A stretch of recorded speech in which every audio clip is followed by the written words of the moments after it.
as you live here, I declare you will not be wasted. Let the waster be wasted. Let every opposition be opposed. Let every resistance break. Live here with the upper hand. Have dominion. And now we send the blood of Jesus to your father's house, to your mother's house, to your background. Anything that lifts up his head against you, in the name of Jesus, we ground it in the blood of Jesus. We ground it in the name of Jesus.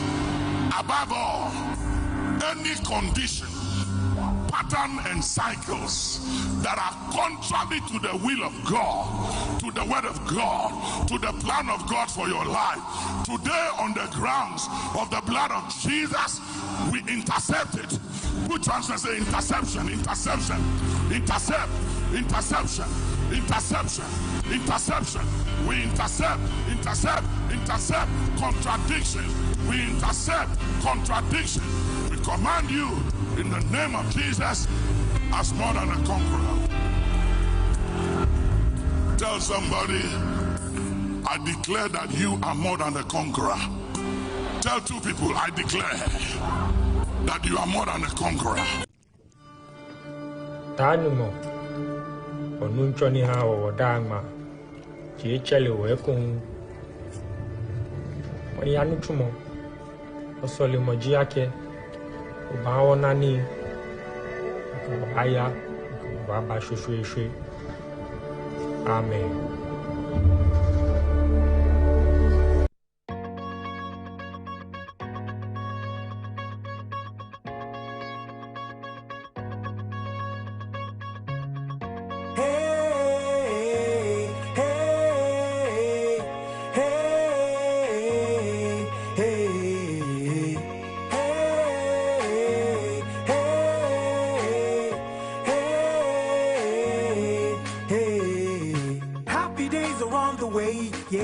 What I believe. See his sunshine is all around us, and there are beautiful clouds where you are. That's how I know that these worries will not last. I can see you've been crying and staying wide awake, asking yourself why the journey is so tough. They say tough times never last, only tough people do. So don't stop believing, I know it's gonna be better. Say la, la, la, la, la, la, la, la, ba-dum, ba-dum, boom, la, la, la, la, la, la, la, la, ba-dum. Can't be loved by everybody, it's impossible, you know. And trust me, it's okay, so let the toxic people go. Your peace within is more priceless than a pearl. You got to be happy, cause life's just way too short. Don't stress the little things, they will only waste your time. Just take it easy, easy like a nursery rhyme. And I'm singing, I know it's gonna be okay. So I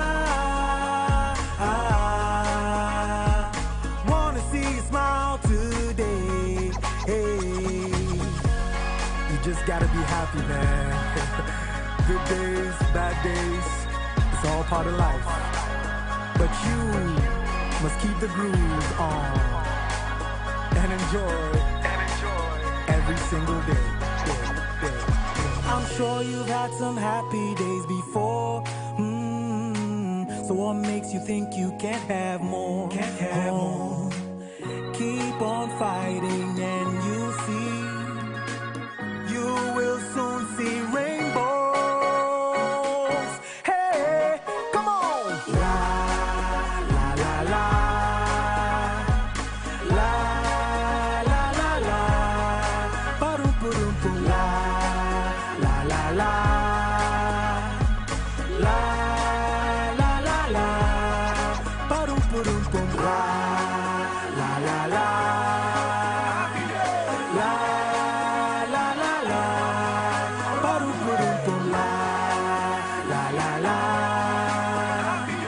La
And I want to challenge you. You say Zimbabweans take your job, Nigerians take your jobs, and you march and close shops and beat up people.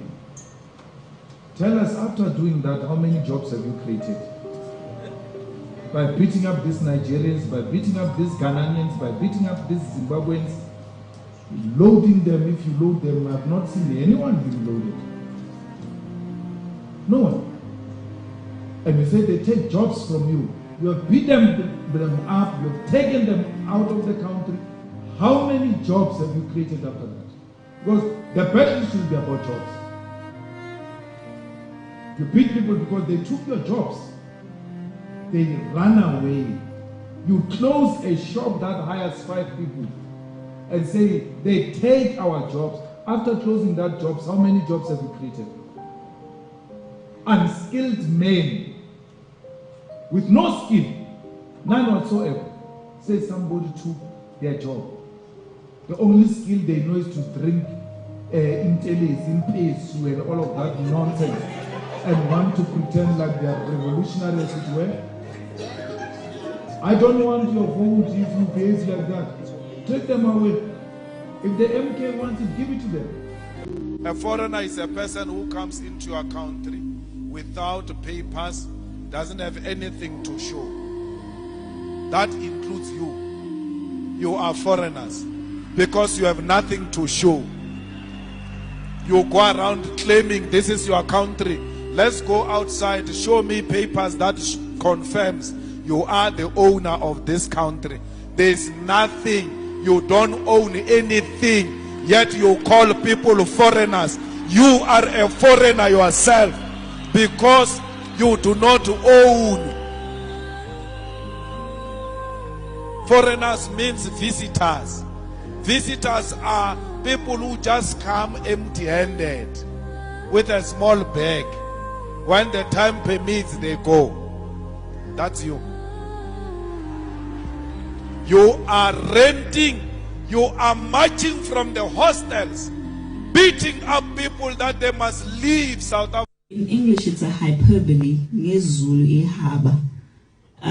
where I think the Ghanaian government really overreacted. I think it's disappointing, man. I think we've had a lot of respect for Ghana as a country and for the people of Ghana, and we still do. But for them to react in the way that they did is largely dishonest, because for them to claim that there were people who were beaten up when they know there were no people beaten up, and for the Minister of Police to even echo that is absolutely ridiculous. What we saw in that video was Victoria Africa talking to someone who had broken the laws of the country, come in illegally, come in legally and stay illegally, which is something a lot of foreign nationals do. And instead of them addressing that issue in a correct manner to say, listen, we noted that there's a citizen of ours who is in the country, so broken the laws, these are our concerns, etc., etc. They decided to do a whole PR exercise that would paint South Africa as xenophobic. Very disappointing. And now we've got a lot of these Ghanaians on television actually telling us how they got into the country. Many of them are saying, I'm here in South Africa and I came on a visitor's visa, I'm staying here now, etc., etc. You know, those are the actual events, that there's a lot of law breakers in the country, and we are expecting. So the first branch we will reopen will be in Elmina.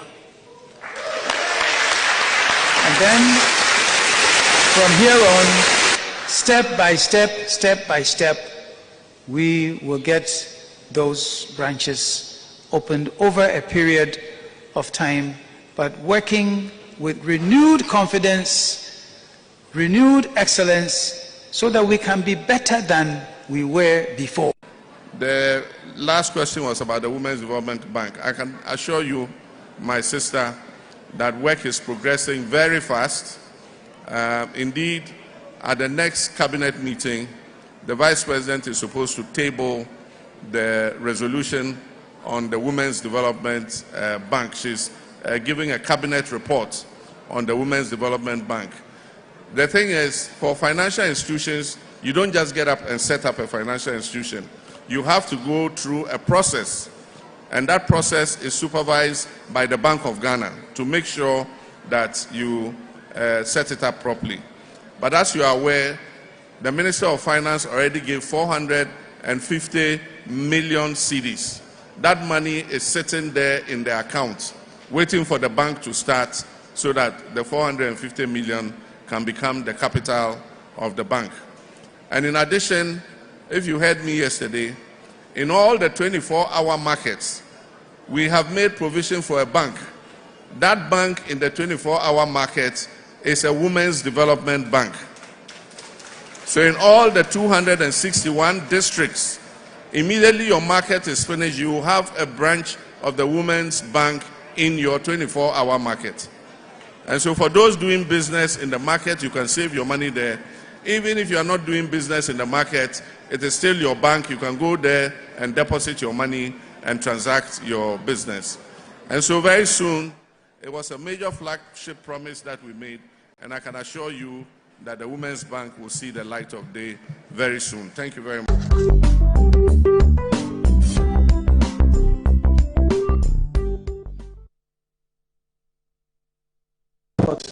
For the prosecution to arraign her before court. Following the arraignment, the prosecution read the charge sheet, the offense, and the brief facts. We then made the application for bail. When we made the application for bail, we contended strongly that these are facts, the facts put before the court are facts that were yet to be established. That being the case, and taking into account the fact that the charge against her was a misdemeanor, there was no basis in having her remanded. The prosecution thought otherwise, and so they made a very strong contention for her to be remanded.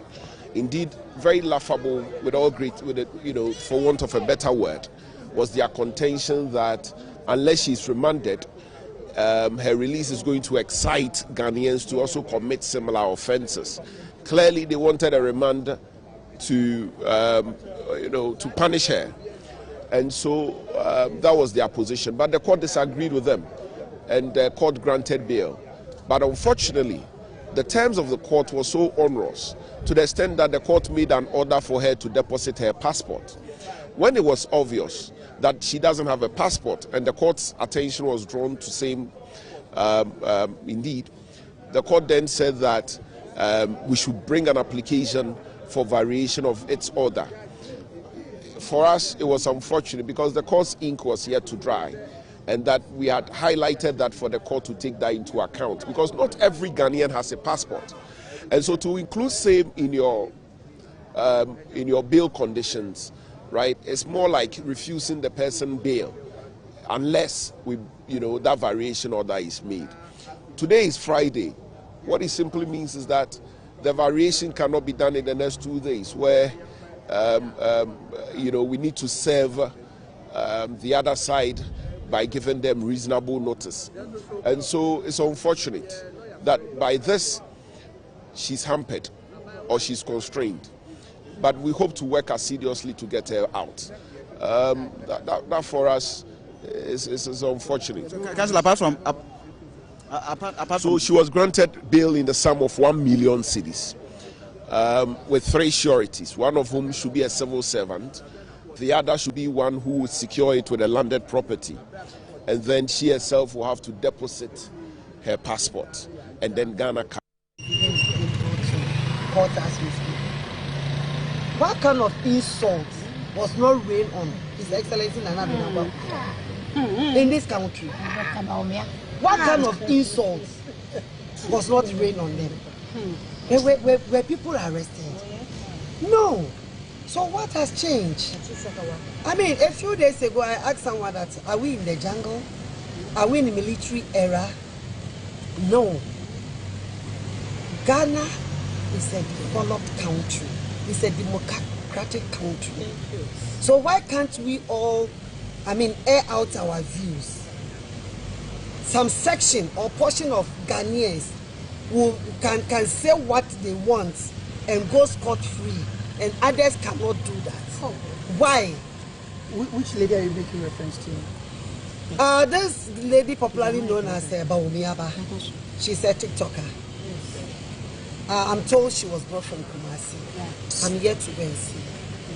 And so what we are witnessing in the country now is not the best. We are pleading with His Excellency John Dramani Mahama that if he's not heard, he's not in the know, he should intervene. My life is at risk as well because I can confirm that it's in my blood, it's in my genes. God forbid that I'll be part though, but I mean, my dad died of cancer as well. May his soul rest in peace, and my sister, so we are scared. And I think everybody, whatever you read online about cancer and how to prevent it, we must be serious about it because cancer comes in different forms and you won't see it coming, so yeah. What type of cancer did your sister die from? Oh, she went through all types of cancers. It's sad, from the breast to the spine to the blood to the brain to everywhere. I want to remind you that time you came to General Senator, you don't have paper. You don't have paper to give anybody. But we have given the senator to you. So now you are a big man. You want to punish people. Look at nonsense. So I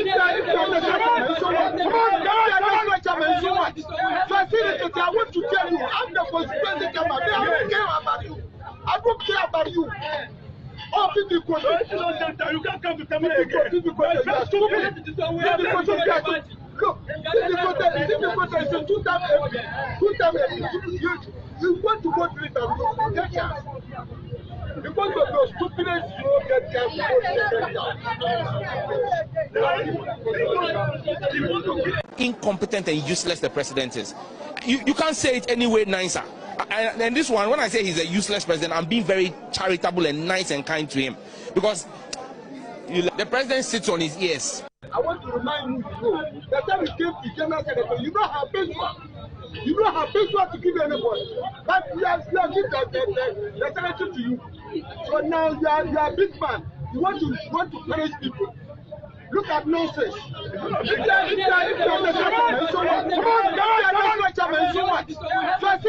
want to tell you, I'm the constituency chairman. I don't care about you. I don't care about you. Oh, you can't come to Tamale again. Look, this is a two-time. You want to go to it and get chance. Because of your stupidness, you won't get chance.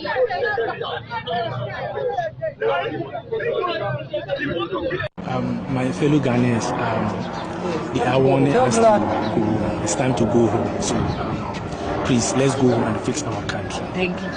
There was a Ghanaian guy that we met on the street who is a saloon operator. Okay, you came right. Where are you from?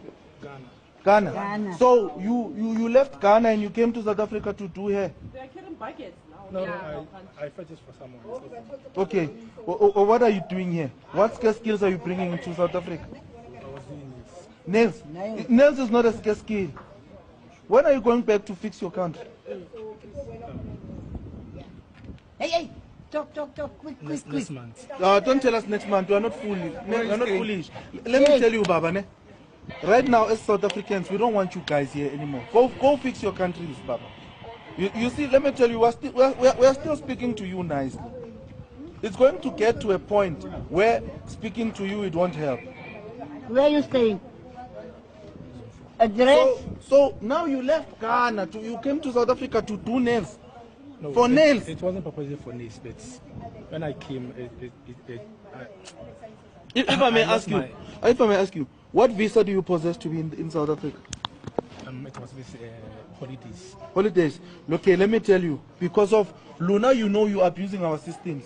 According to the South African immigration law and home affairs laws, you only have 90 days a year. But Luna, you go to the border, you stamp this thing every month, every 3 months, you stamp this thing. Actually, this we must address with the Home Affairs and the Minister that Luna, you are abusing our systems. No, it's 90 days a year, and you are not here for a visit. You are here to work. No, leadership, listen to what he's saying. He's saying he was here for a visit.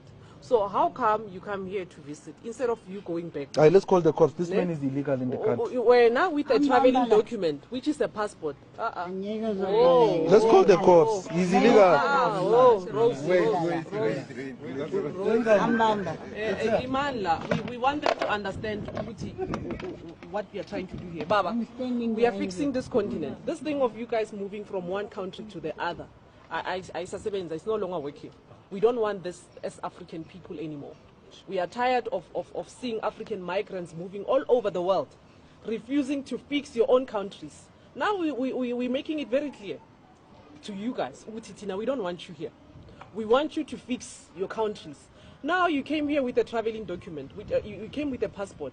You know that you are a visitor, but now you decided to come and integrate in our communities. You know very well that what you have done is wrong. How many children do you have here? We can come to Ghana and do what you're doing. Eh? Now you are carrying a bucket. It's 11 a.m. You were supposed to be fighting the government of Ghana there to ensure that they are getting things right. No, there's no fight in Ghana. You must fight what they do. Where's your papers? Passport. Passport. Where's the passport? Take it out. Let me see your passport. Let me see. Luna. Okay, tell me. Who's the police officer that you are bribing to certify these things for you? Baba, let me tell you, I'm not police. These things, let me tell you, you know by law you're not supposed to certify as an immigrant. You're not allowed to certify your passport. No. Okay, why do you certify your passport in a foreign land? Okay. Let's just start there. Why do you certify your passport in a foreign land? You see, it was raining. It was raining these days. And when we have our national mosque.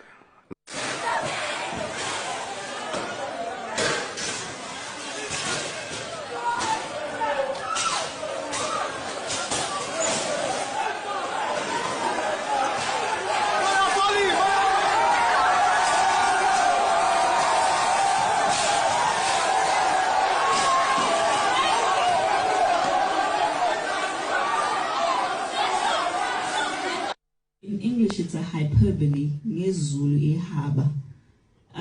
where I think the Ghanaian government really overreacted. I think it's disappointing, man. I think we've had a lot of respect for Ghana as a country and for the people of Ghana, and we still do. But for them to react in the way that they did is largely dishonest. Because for them to claim that there were people who were beaten up when they know there were no people beaten up, and for the Minister of Police to even echo that is absolutely ridiculous. What we saw in that video was Victoria Africa talking to someone who had broken the laws of the country, come in illegally, come in legally and stay illegally, which is something a lot of foreign nationals do. And instead of them addressing that issue in a correct manner to say, listen, we noted that there's a citizen of ours who is in the country, so broken the laws, these are our concerns, etc., they decided to do a whole PR exercise that would paint South Africa as xenophobic. Very disappointing. And now we've got a lot of these Ghanaians on television actually telling us how they got into the country. Many of them are saying, I'm here in South Africa and I came on a visitor's visa, I'm staying here now, etc., etc. You know, those are the actual events, that there's a lot of law breakers in the country, and we are expecting. Who should be the minority? We got over that time. Then new things were emerging. And I said that we have to change the forward line of parliament. Otherwise, it will be difficult for us to win elections. President Mohammed disagreed with me, but I said that, look, you have elected me as chairman of this party. I am the coach of the party going into the election. So let me make the changes that will win us the election. When we win, we all enjoy together. Since I made that change, I say my brother Haruna sit somewhere. The other guy, Muntaka, you also sit somewhere. Let people come, new people come, and you sit on the bench and watch. there was hell. And people started thinking that somebody who has been my friend for more than 20 years has certainly become my enemy. I said, how can Haruna become my enemy? He cannot become my enemy. But I am a coach, and I must watch how our opponents are playing, so that I also arrange my things for us to be able to win. When we did the arrangement, we went into the election. The victory that NDC got in 2024, have you seen any such victory in Ghana since the beginning of the Fourth Republic? We won. After winning, I told President Mahama that we cannot ignore Muntaka and Haruna in the setting up of our government. So they need to be given big positions. President Mahama agreed, and they gave them big positions. And we are working together. So if you are in Tamale here, and you are forming groups, Haruna group, Asiadun Katia group, and so on, it is not our case. It is your case in Tamale here. It's not us. Because we are working together. And so, Chief, I just came to thank you and to assure our followers that NDC will continue to be one. There will be struggle for positions. There will be times people will be angry, others will be smiling. But at the end of the day, when we are struggling for things, we must make sure that the vehicle we are traveling in together will remain intact. Don't let us carry our differences in ways that will destroy the NDC vehicle that keeps us in power. So I want to thank you very much. I want to thank the good people of Tamale South and appreciate the work you have been doing, and we expect you to do more in the coming elections. Thank you, and may God bless our life. Who should be the minority? We got over that time. Then new things were emerging. And I said that we have to change the forward line of parliament. Otherwise, it will be difficult for us to win elections. The next time this some koso terrorize and you know, members. Sir, and a criminal offense, right? Criminal offense, I say. Now, some penny for peace council. She will be peace council, penny for Muninat na Hodi, or Motian Pipi for, or Mo Obia Mekashi, and some men and this phone can Kruma Hanum. Yeah, time. President Akufo notice what Harazi will be, or Quaco Chichim for. Into the next time I'm Mechian Pipi Libiono. I want you to know, sir. But I'm for the and what consequence? Your best see NDC headquarters from which you said peace council, if peace council will not come inside. No more some more for year and 2 years. I mean that era near term. Sometime now you see a Rolling Stone, Okasa, Nakasi, one and come up with Oniahanum, Nakasi Hanuma, or Modimeko Guamio, Ewa him for near term. Those days are far gone. It is from Mukoswachi MPP members. The first one in I the mom say best headquarters no. They will come to the peace table. Me akaye, ya kasamye na obia hu sesisiano, mu to me chichi and call for and for mu to me no basa. Then we proceed. Kasa wo kasa no pay. Warning. Any threat here. Ya bromo ya ye din ate. Any threat here. Ya ye din ate. Against the law. And I say Emrafa osisi. Emrafa me sama ye dey. Emrafa osisi. Emrafa me sama ye dey. Say eya ban na be for but na modi ye Mr. Speaker. Mr. Speaker, no more yano. Dear me. No more yano. Afuna ye. Uni mkofo machi omo. Uni mkofo machi omo. This since the inception of this government. Aden, yankwa aden. Mu kansan bebre editre Omampeni Akufo-Addo any Dr. Mahmoud Bawumia mudio. All right, good morning. Welcome to the show. This is Good Morning Ghana on Metro Television. My name is Aldo Moore. It's always a pleasure to come your way. It's a beautiful Tuesday morning, and this indeed is the day the Lord has made. We're glad we're back here to join the nation's conversation on the big issues that matter to you and now the big issues that are making the rounds in our dear country, Ghana. And as a Muslim, I say Assalamu alaikum wa rahmatullahi ta'ala wa barakatuh. Today is the 26th of May 2026, and I want to say a big thanks to you, our distinguished, loyal, cherished and valued viewers, for tuning in every day at 7 a.m. and until the show ends at 9:55. We can't do this without you. Without you, we don't have a show. Without you, we don't have a business. So thank you very, very, very much one more time. Let me go straight ahead and look at what the papers are reporting this morning. Start as usual with the Daily Graphic. Daily Graphic this morning says that nation launches e-visa platform, free visa policy for Africans. And there's a Quicken Farm Inputs Distribution and the Feed Ghana initiative sent Ghana to government. Over 4,000 weapons surrendered during Ghana amnesty period, according to Dr. Bona. The Ghanaian Times this morning is reporting that Open Wager Pediatric Facility World Bank urges government.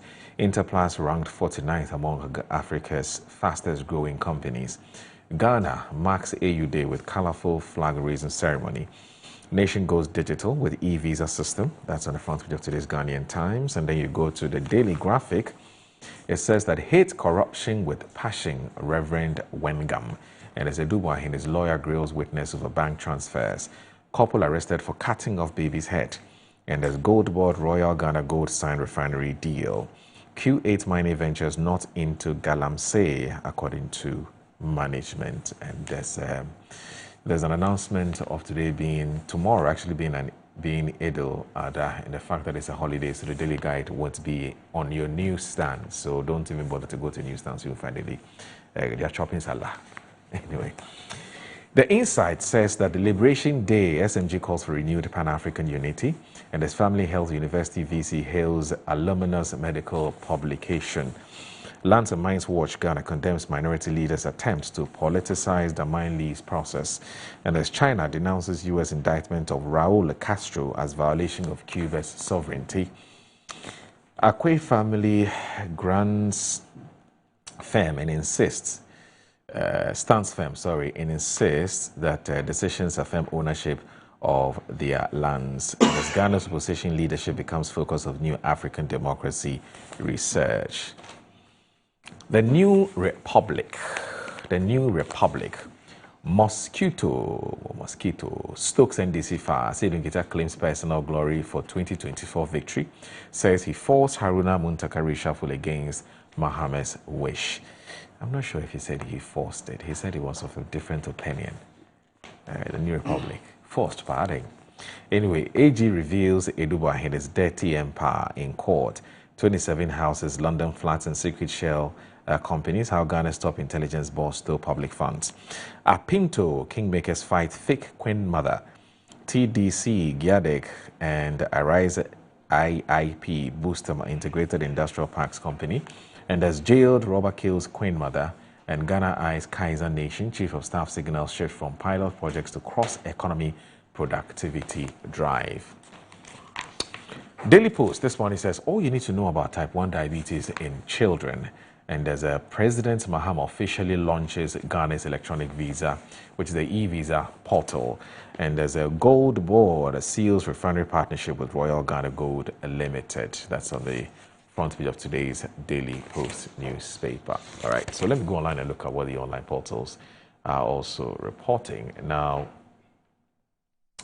I'll start with my Joe Online, and my Joe Online this morning says that okay, so that's a joy event. We're not interested in that. MTN introduces 0.75% charges on Momo to bank transfers from June 1. MTN, why? Just when we're enjoying transferring our small 1 cedi, 2 cedis to our bank account and our bank accounts to Momo, you're charging us. Why? MTN, come and explain why you're charging us 0.75% for doing this. Why? Oh, we are talking about promoting a cashless or cash-light society. And if you keep charging us, we'll be keeping the money at home. Government signals tougher scrutiny before renewing Goldfields Takwa lease, according to a Reuters report. It's 2026 World Cup. Baba Rahman, Momin, and Nyama return as Black Stars named provisional squad. That's on in today's Major Online. If you look at the City Newsroom, it says that Galamsey pollution driving rise in kidney diseases. Radiologists Association. GIA to crack down on fake architects, illegal foreign practitioners. Adamo's lawyers accuse media of misleading reporting over Mali allegations. And as bridge collapse cuts off communities in Wa after heavy rains. Ghana Web, business tycoon Daniel Ofori opens up on how he used to cheat the system. And Kate Henshaw opens up on real reason she's no longer close with Genevieve Naji. AUD, how Good Board is redefining Africa's control over its mineral wealth. And there's 40 million cities demand luxury homes and cars. New details emerge on Renak divorce case. NDC is scared of Dr. Baumia. Dr. Zato has been talking. And then if you go to metrotvonline.com, of course, Metro TV Online, your metrotvonline.com, your favorite metrotvonline.com, it has an explainer why Ghana is banning takeaway packs. And I'm in full force with this one. Let's ban these takeaway packs. It's poisonous. It's killing everybody. MTN Ghana introduces 0.75% fee on Momo to bank transfers effective June 1. Black Stars open up camp in Cardiff ahead of Wales friendly. Jordan leads star names at the Guardiola leaving party. Okay. Mama launches EV as a platform. That's also on the front page, waterfront page. But today's is in today's MetroTVOnline.com. So please stay with us. This is the Good Morning Ghana show. My guest already seated. I have a big surprise for you. Don't go anywhere. Stay with us, please. Tanumo onunchoni ha o dangma chiechele wekun wani anutumo osole moji ake oba onani aya baba shushu amen.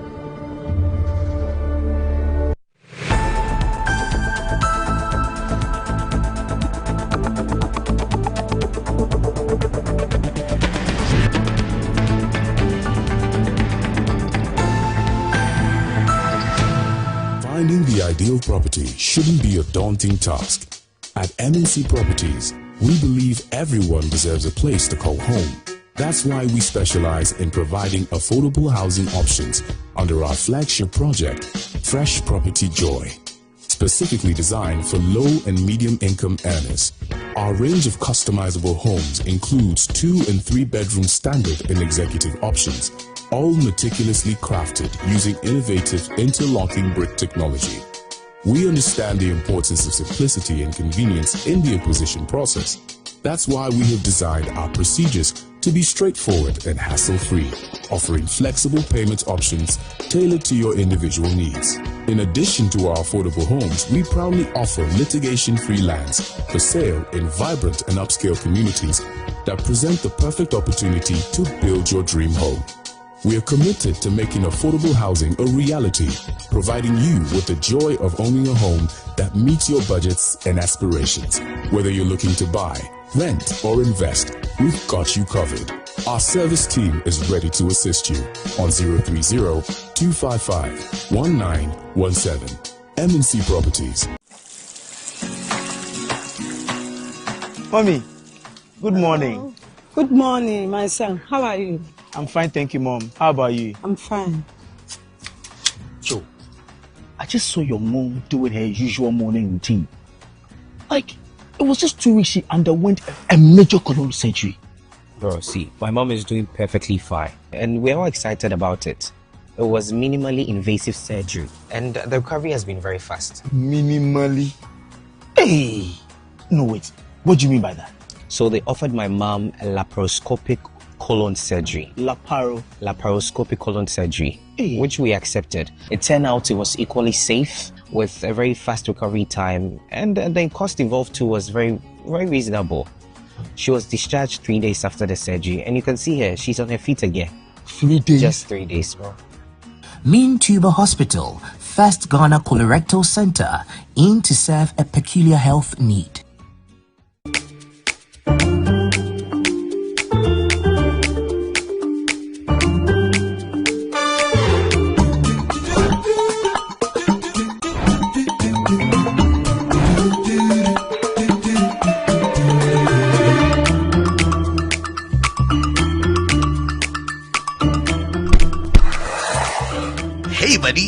It's me, Azar. Yeah, me now they see. Hey, you don't look fresh. Oh. Hey. With your label today. Wait till you see what's inside me. Azar, freshly made inside and out for greater coverage and colors that last longer and beautify your walls, spaces and places. Azar, no size. Go ahead. Buy now. Azar, #1 from Azar Group since 1921. Launching. BSc Development Economics at the Ghana Christian University College. Study a job-ready university program, BSc Development Economics at the Ghana Christian University College. Job is ready for graduates who possess degrees and certificates in BSc Development Economics, professional certificate in Theoeconomy, certificate in Theoeconomy with business. Enroll at the Department of Theology and Economics at the Ghana Christian University College, Amrahia, Adenta Dodua Road, Accra. Full bursary is available for BSc Development Economics graduates to study master's program at the State University in South Africa. Enroll now. Take advantage of this opportunity to join elite professionals in economics. Call 0557 351 090 or 0575 633 307 or 030 296 0542. WhatsApp us on 0557 351 090 or you can get in touch online on www.theoeconomy.edu.gh. Powered by the Center for Theology and Economics, CTEC.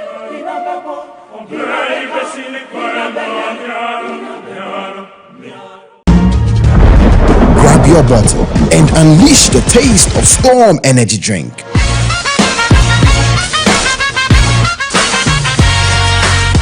A bold flavor, a big attitude, feel the vibe, own the moment. It's your time to be different. Storm Energy Drink, make your mark. Excessive drinking can be detrimental to health, not recommended for persons under 18 years, lactating mothers, pregnant women, and people sensitive to caffeine. This advert is FDA approved.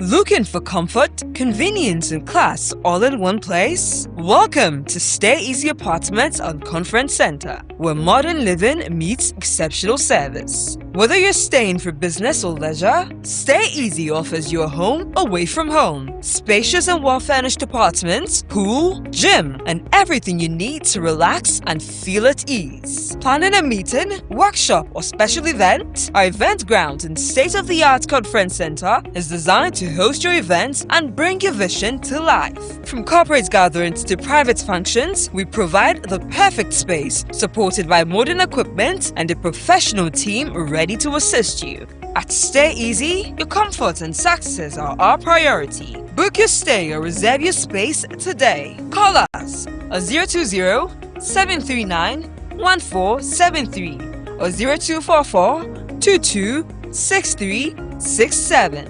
Stay Easy Apartments and Conference Center. Stay easy with us.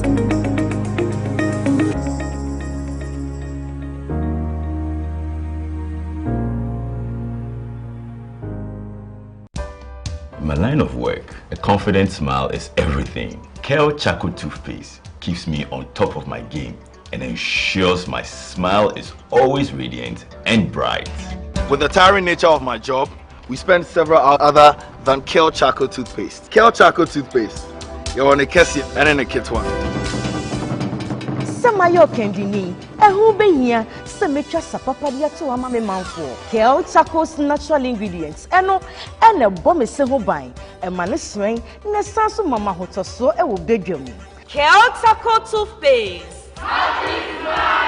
Choose Kel Charcoal Toothpaste for anti-cavity, whiter teeth, and fresher breath all day. Available in 80-gram and 150-gram. Grab yours today. Kel, happy smile. This advert is FDA approved.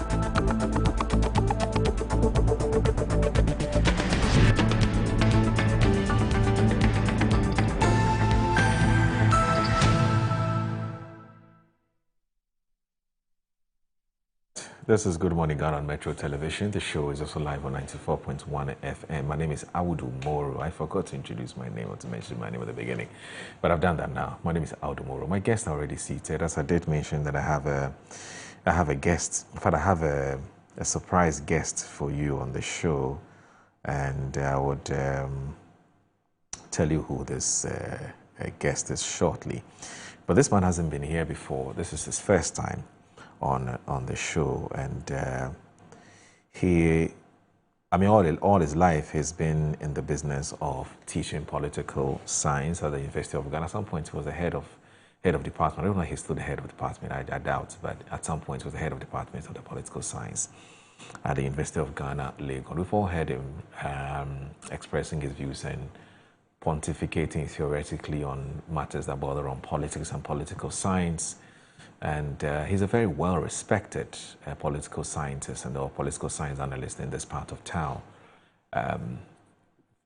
Very few media houses were able to reach him to even pick his thoughts because he was very busy consulting both locally and internationally to many, many, many individuals and organizations. But then we heard at some point that so for us, it's all of a sudden, for him may not be, but all of a sudden we heard that he was interested in contesting a seat which had to become vacant following the demise, unfortunately, the very sad demise of Murtala Mohammed Ibrahim. Was a very good friend. We go way back since the days. Then we had Professor, or this gentleman had expressed interest in contesting that seat, contesting the primaries. You know those seats, Tamale South, Tamale North, Tamale Central. Once you win and you become the candidates, it's almost a fait accompli. You would become the MP for that particular seat here. So no doubt he won it, and he won it very, very decisively and became the MP for that particular constituency. And he has rarely granted interviews, rarely, and I mean he has, but rarely granted interviews. But we're gracious enough to have him join us on the show. I'm talking about Professor Alidu. I think that's a Mahama, yes, Professor Alidu Mahama Seidu. He is one of our guests on the show today, and we're very, very thankful and grateful that he's been able to make time to join us. Prof, good morning. Thank you very much for joining the Good Morning Ghana show. Good morning. It's good to see you. I hope you're doing very well. By grace. I don't know how it feels like being your first time on the show, because it's actually the first time on Metro TV, I believe. Yeah, this is my first time since becoming a member of parliament. Oh, okay. But you've been here before? Yeah. Oh, okay. But no, not before. Not before here. Yeah, when you were at the at Laboni. Yeah, Laboni. Oh, yeah. Okay. At the time, you're still lecturing? Yeah, I was still at the University of Ghana. Ghana. Wow. So it's actually not your first time at Metro, but your first time on the Good Morning Ghana platform. Wow. Thank you for making time. I don't know how the feeling is like being on the Good Morning Ghana show for the first time. This is your maiden edition. I think it's exciting. Right. And Metro TV is one of the most widely recognized and respected platform. Right. And it is very critical that I've been able to have the privilege to sit here. Right. And to engage with the Ghanaian population within the context of Ghana and then outside the country. Right. So that's the man in your shots. Professor Alidu Mahama Seidu, a political science lecturer, University of Ghana for many, many years. He has many, many students to his credit, and I'm sure that one of these days when we have him on a one-on-one, he can tell us some of the students he has he's developed or he has taught who are now doing some great things in their own sphere of endeavor. But let me also say that there's a gentleman here who, he's not new to this platform. He's been here several times. He's a man that I have a lot of respect for. I'm not surprised at all that he is actually aspiring to become the next General Secretary of the NPP. And he's called Sylvester Tete. He's a former Deputy Information Minister and also former MP for the Botiano Englishy Amanfrom. Komslai, affectionately. Sylvester. Good morning. Ojeku. Oh, is it wrong? Morning. What how are you? I'm good. Yes. Hello, Obake. Obake. All right. We say Moye. Oh, you say Moye. So that's Dangwe. Dangwe. Oh, okay. I've learned something this morning. Moe, which is you're welcome. You're welcome. And how do you respond? Wow. That's a beautiful language, eh? Moe, and I say So Moe, yes, I've learned something today. I see. But how have you been? It's been a while. Yes, Moro, very difficult moment. Mourning my late mother, the woman who made me who I am today. I lost my father very, very long time ago. And coming Saturday, I'll have the painful moment to bury my mother. I've taken it easy. And of course, politics, as usual, business, life after politics, life goes on. I've been here since we lost power. I've traversed the country in an attempt to help reorganize my party and to bring it back to its winning ways. And of course, to reconnect with some old friends across the country. It's been good by the special grace of God. Let me also use this opportunity to wish Muslim brothers tomorrow the Eid al-Adha. I wish them well. Surprisingly, I thought that on occasion like this, there will be a holiday after.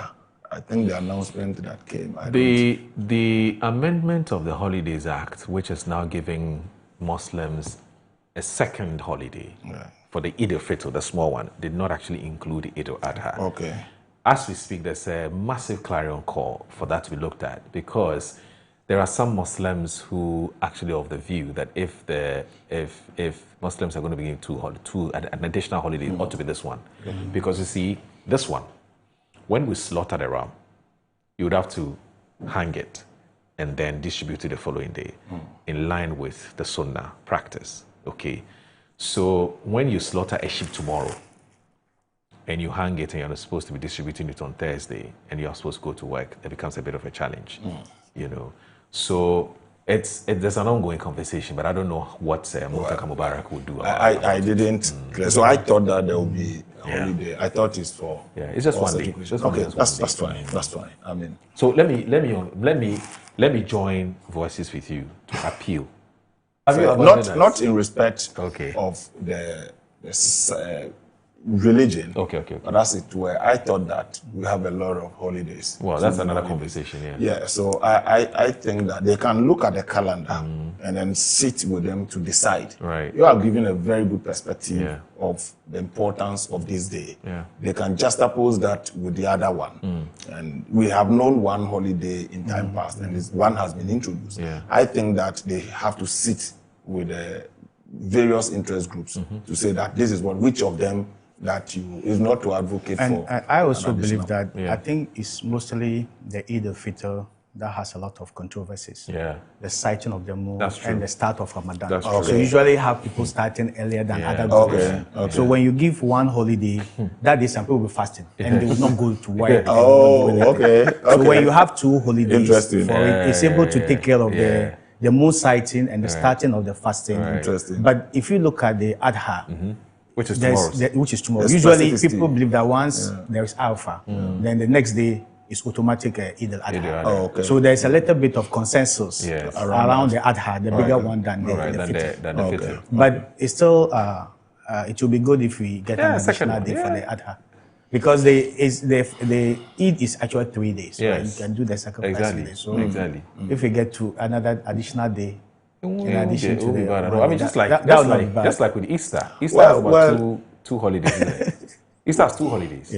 That's when I think there's Easter Friday and Easter Monday, which are all holidays, right? And then you also have Christmas, which is 25th, 26th, two holidays. You know, so for me, I think in the spirit of fairness, it won't be a bad idea. The debate continues. I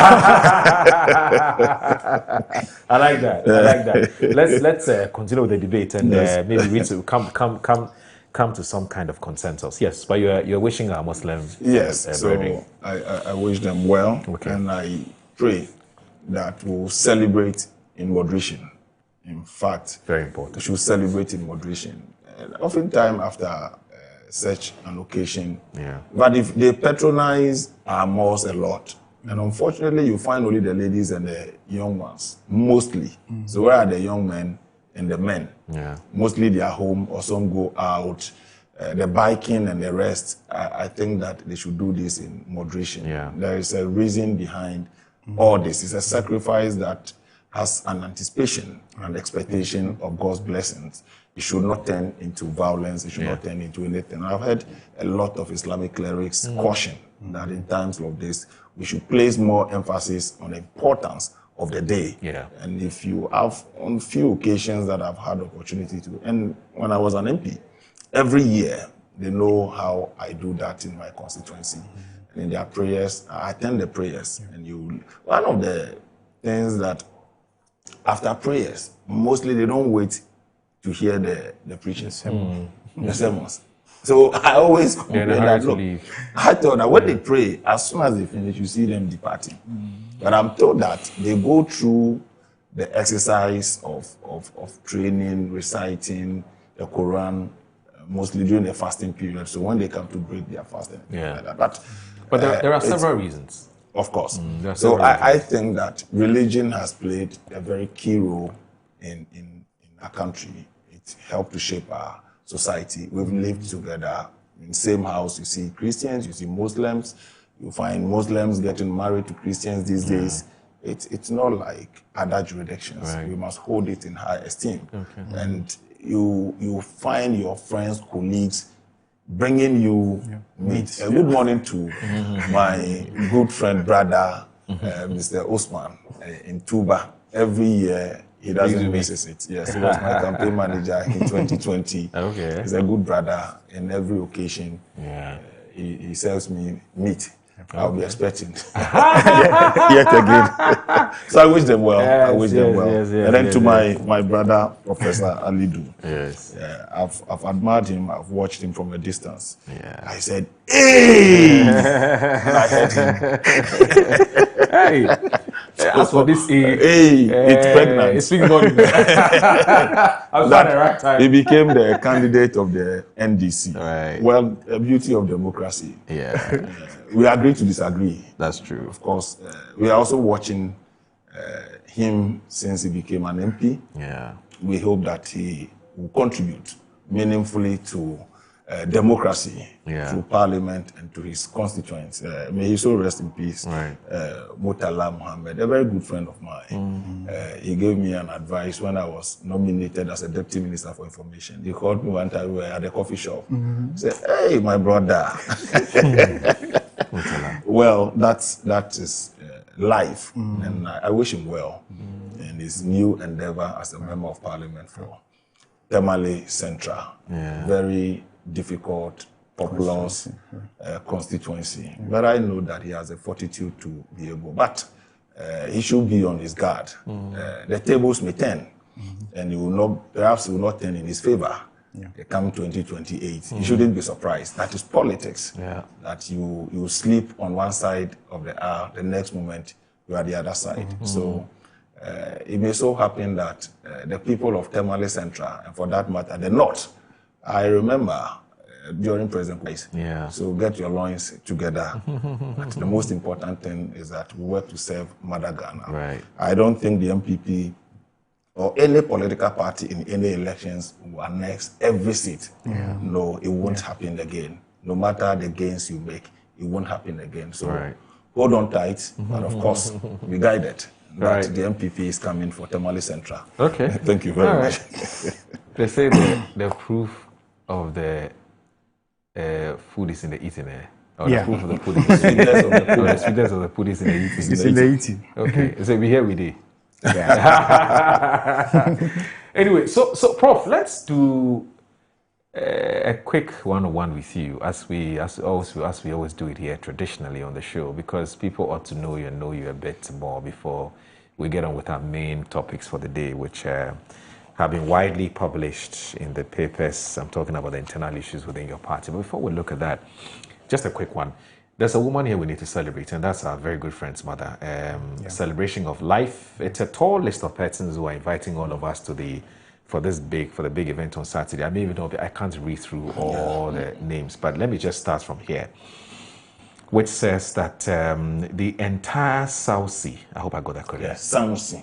Sausi clan home and abroad in conjunction with Apostolic Church Ghana and Old Ningo Central and Basofi Ningo assemblies announced with deep sorrow the demise of their beloved mother, Madame Esther Koko Bedebo, after a short illness. Our beloved Madame Esther Koko Bedebo, 1943-2026, 83. Wow, wow, wow.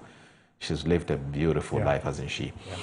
The funeral arrangements, there will be a family gathering Friday, 29th May 2026 at the South Sea Family House, Old Ningo. And then the burial service will take place on Saturday, 30th May 2026. And then there's a church service at the Old Ningo DA School Park opposite the Old Ningo Police Station at 8:30 a.m. And then the final funeral rites at the same venue from 2 p.m. to 6 p.m. The interment is a private burial, so strictly by invitation, private burial. Sunday, Thanksgiving service at the Apostolic Church, Ghana, Old Ningo, is at 8:30 a.m. Of course, brothers and sisters, their children, grandchildren, and so on, their great-grandchildren, lots of names. I won't be able to mention them. It's a tall list, but what is important are the days for the event and the programs. Please take notice of it. The family gathering, Friday, 29th May 2026 at the South Sea Family House, Old Ningo. And then there's a Saturday is a burial service, which is 30th May 2026. The church service, Old Ningo DA School Park, opposite the Old Ningo Police Station at 8:30. The final funeral rites at the same venue from 2 p.m. to 6 p.m. And the interment is strictly a private burial. And then Sunday will be Thanksgiving service at Apostolic Church, Ghana, Old Ningo, 8:30 a.m. So may I so rest in peace. And once again, accept our sincerest condolences on the demise of your mother. Mothers are truly special. There's absolutely no doubt about that at all. When you lose a mother, you've lost a lot. Yeah. And so I can understand how our brother and friend feels. But may God continue to grant you the patience, and may God continue to grant you the peace and the success that mommy has always wished for you. And so once again, sincerest commiserations to you and the entire family for the loss of such a beautiful soul. But we all have a place to go someday. It's just a reminder of the fragility and the transience and the fleeting nature of life, that at some point we don't have to say bye-bye. So whilst you're here, make sure that you give a good account of yourself so that tomorrow when you're not there, people can say very beautiful things about you, as we've seen in the case of Madame Esther Koko Bedebo. And you know, sometimes you may not reminisce and recollect some of the good times you shared with your mother or your father till they pass away, and recollect how they raised you, they brought you up, they bathed you, they fed you, they took you to school. And sometimes they have to sell their last cloth, their last, assets just to make sure that they pay your fees. The fathers haven't done too well in that regard at all. And sometimes we behave as if we don't care. That's another conversation for another day. But mothers will go every length just to make sure that you succeed in life. That's why they're special, you know. Anyway, so rest in peace, Madame Koko Bedebo. So, Prof, let's do this briefly. You are an MP. When we heard the news that you had decided to contest the Tamale Central primaries, of course, the reactions were mixed. There were some people who were totally surprised because as far as they're concerned, you're an academic, you've been teaching, you're a technocrat, a professional, and you have been very fair and very objective in your analysis of issues as and when you're called up to comment on them. So for those people, it came to them a surprise. How did it all happen? Was it just your sole decision, or somebody called and said, Prof, you need to do this? Or you've always had an ambition to become an MP? What's the story? Okay, good morning to your listeners and viewers, Tamale Central, my constituents. And then my condolences to Honorable Sly for the passing of your mom. Like my comrade Moro remarked, mothers are our cherished treasure. So to lose your mom is to lose everything. Yeah. So I think to say and express my condolences to you is in good order. So I think when I was in academia, I was serving the nation. Okay. And by training minds, by ensuring discipline, by creating and generating knowledge, and by serving society. So I see my transition from the theoretical aspect of my service to the country to the practical aspects of the service. So being an MP is also a service. And I have just realized it when I became an MP.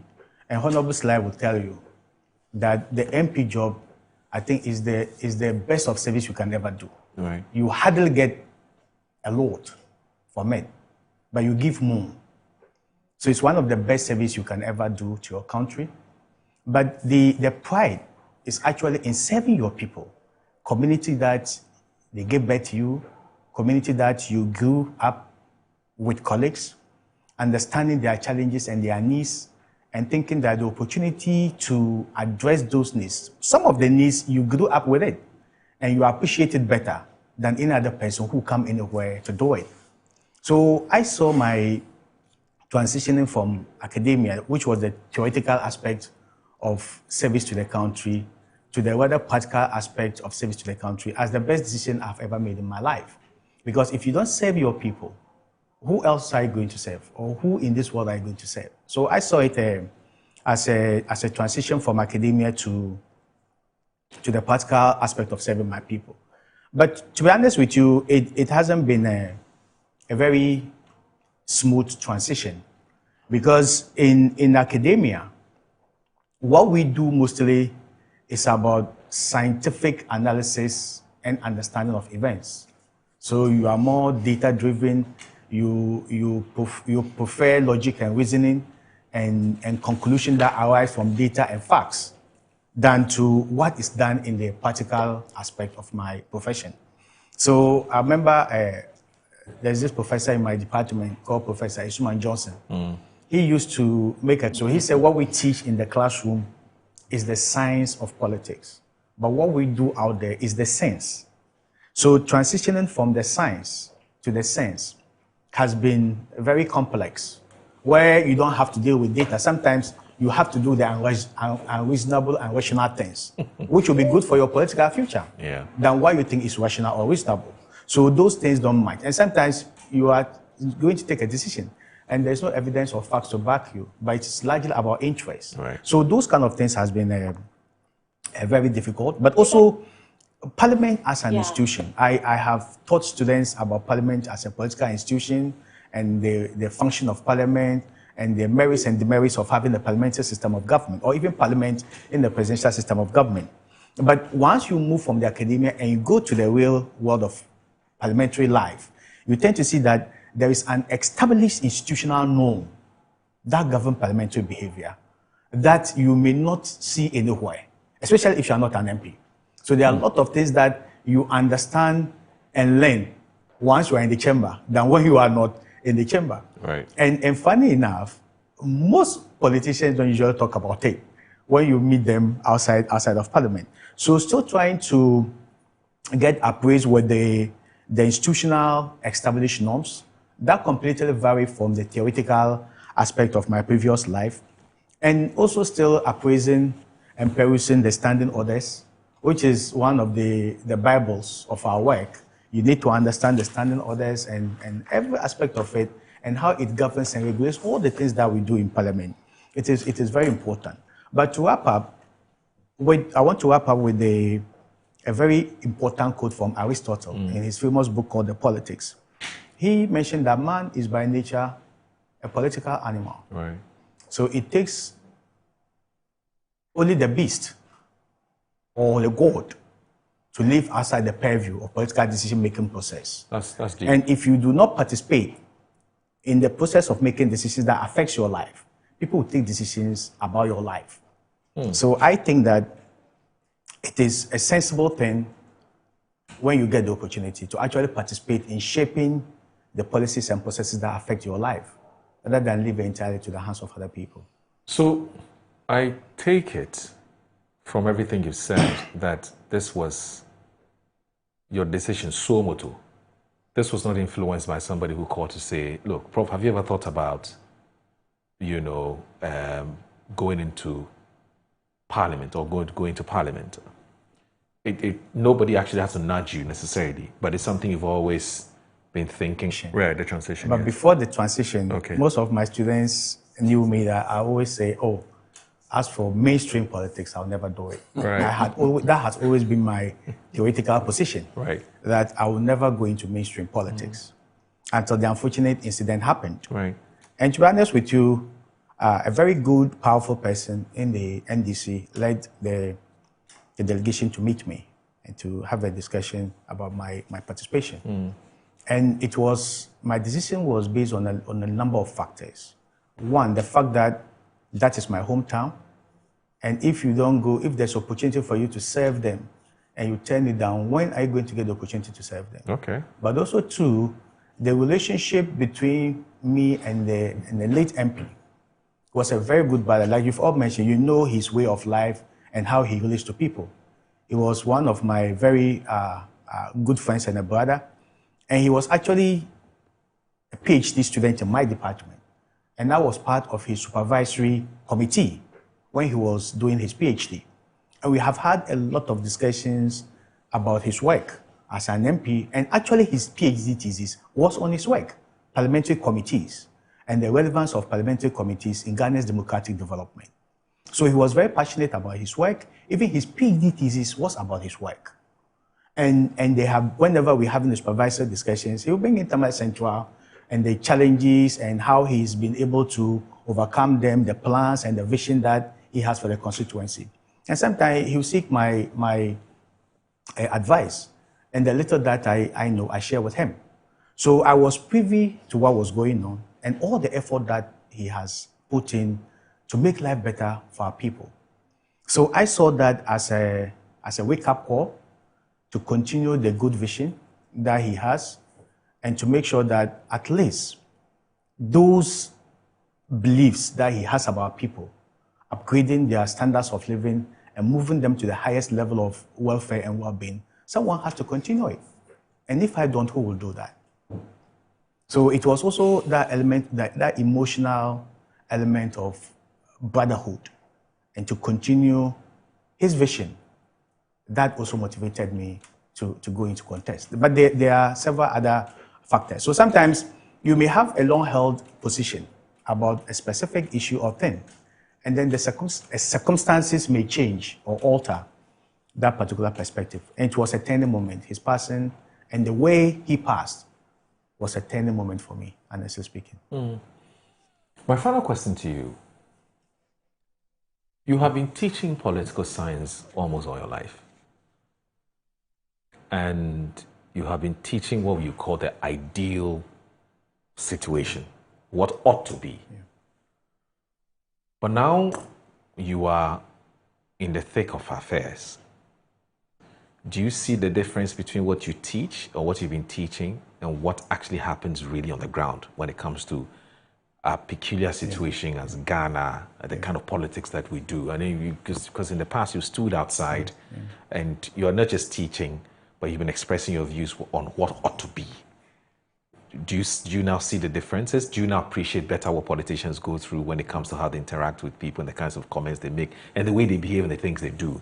Do you now see the differences, would you say? Yeah, I think there's a gap. There's a gap. Between theory and practice. Right. And I always say that whenever I go back to the classroom, I'll teach better now than I used to teach. Is that to suggest that you have stopped teaching entirely? Because your very good friend, Professor Jampo, is still teaching, he tells us. Or you have stopped teaching entirely? So we are all still members of the University of Ghana. Okay. So I'm on leave. Oh, okay. You're on leave. Leave of absence. Okay. So I'm still a staff of the University of Ghana. Right. And I still do supervisions for them. Right. But the idea is that what we mostly teach in the classroom is quite different from what is practiced out there. And sometimes, if you do not go into the field of practice, you'll not be able to appreciate the gap between what we teach and then what is being practiced there.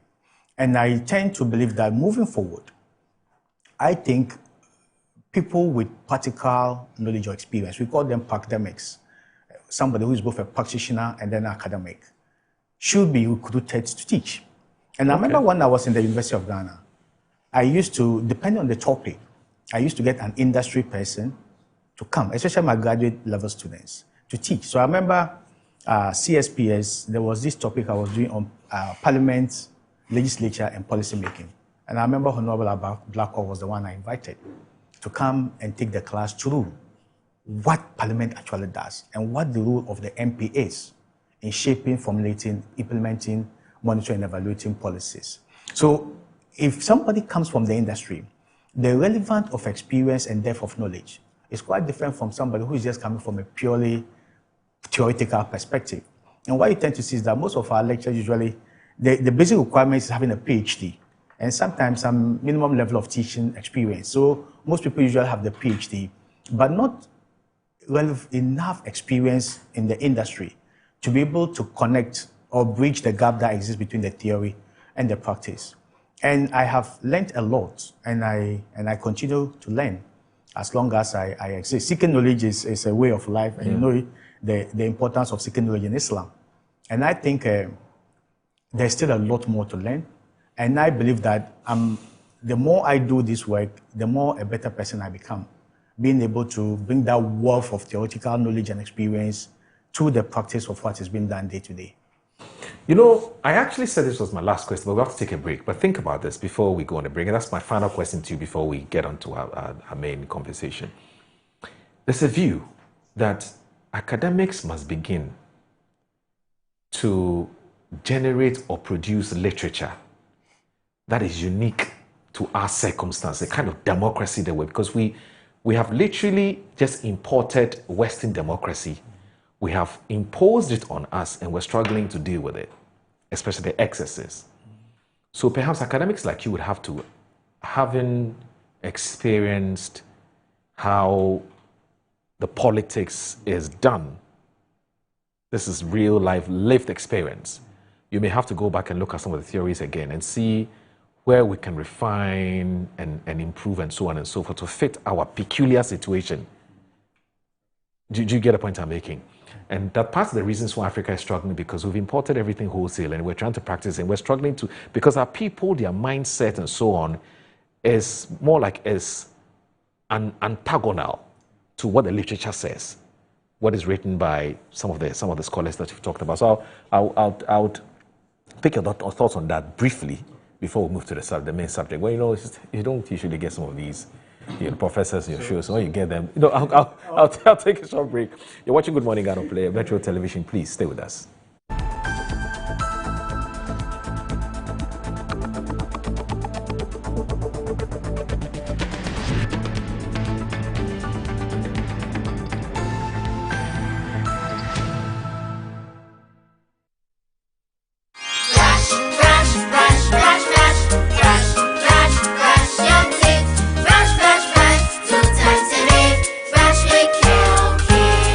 Hello, my friends. My name is Kelkit Toothpaste. Wow. I was made to be gentle on your gum, but protected.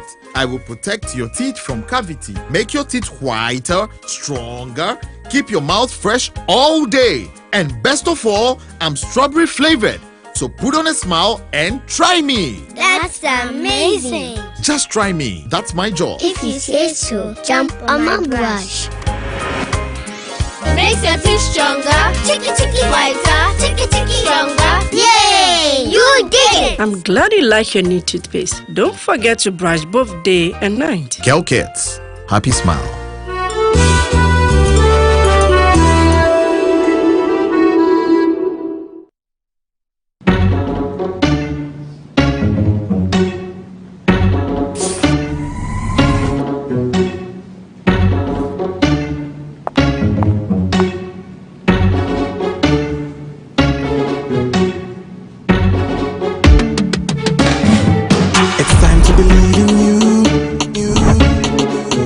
Changing, so should you.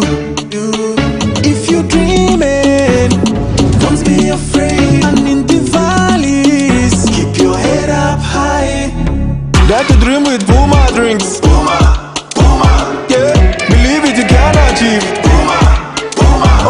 Clap your hands for the whole new vibe. Make we start the place. Oh yeah, come alive. Let me hear you.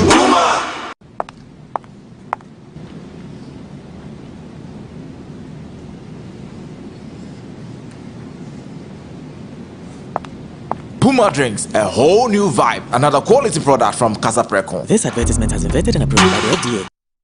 Yes, next. Hey, Nadia Benson, some more. Me didn't tum. Mr. Friendly Calico, just call me cockroach. Now, Mr. Friendly once now. Hey, is that you? Improve car. Yeah. Captain Mosquito, double the action.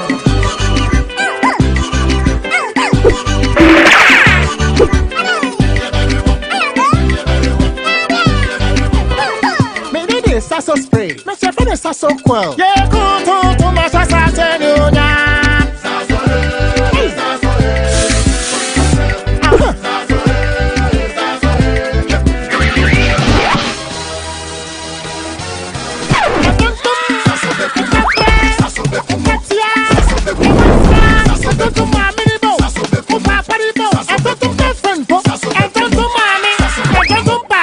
Sasso, come on, Tom Preco.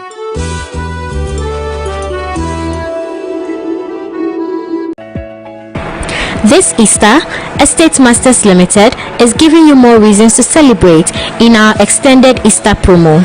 Secure your dreamland at Nest Cottage, Chapoli with a massive 15% discount. Or choose Palm Hills, Gomwa Pamfukrom, also at 15% discount. And for lovers of the coast, Coastal Park, Ningo Prampram awaits you at 10% discount. Plus, enjoy free site visits and free documentation because we make land ownership simple. This Easter, don't just celebrate, invest in your future. Estate Masters Limited, your most preferred estate partner.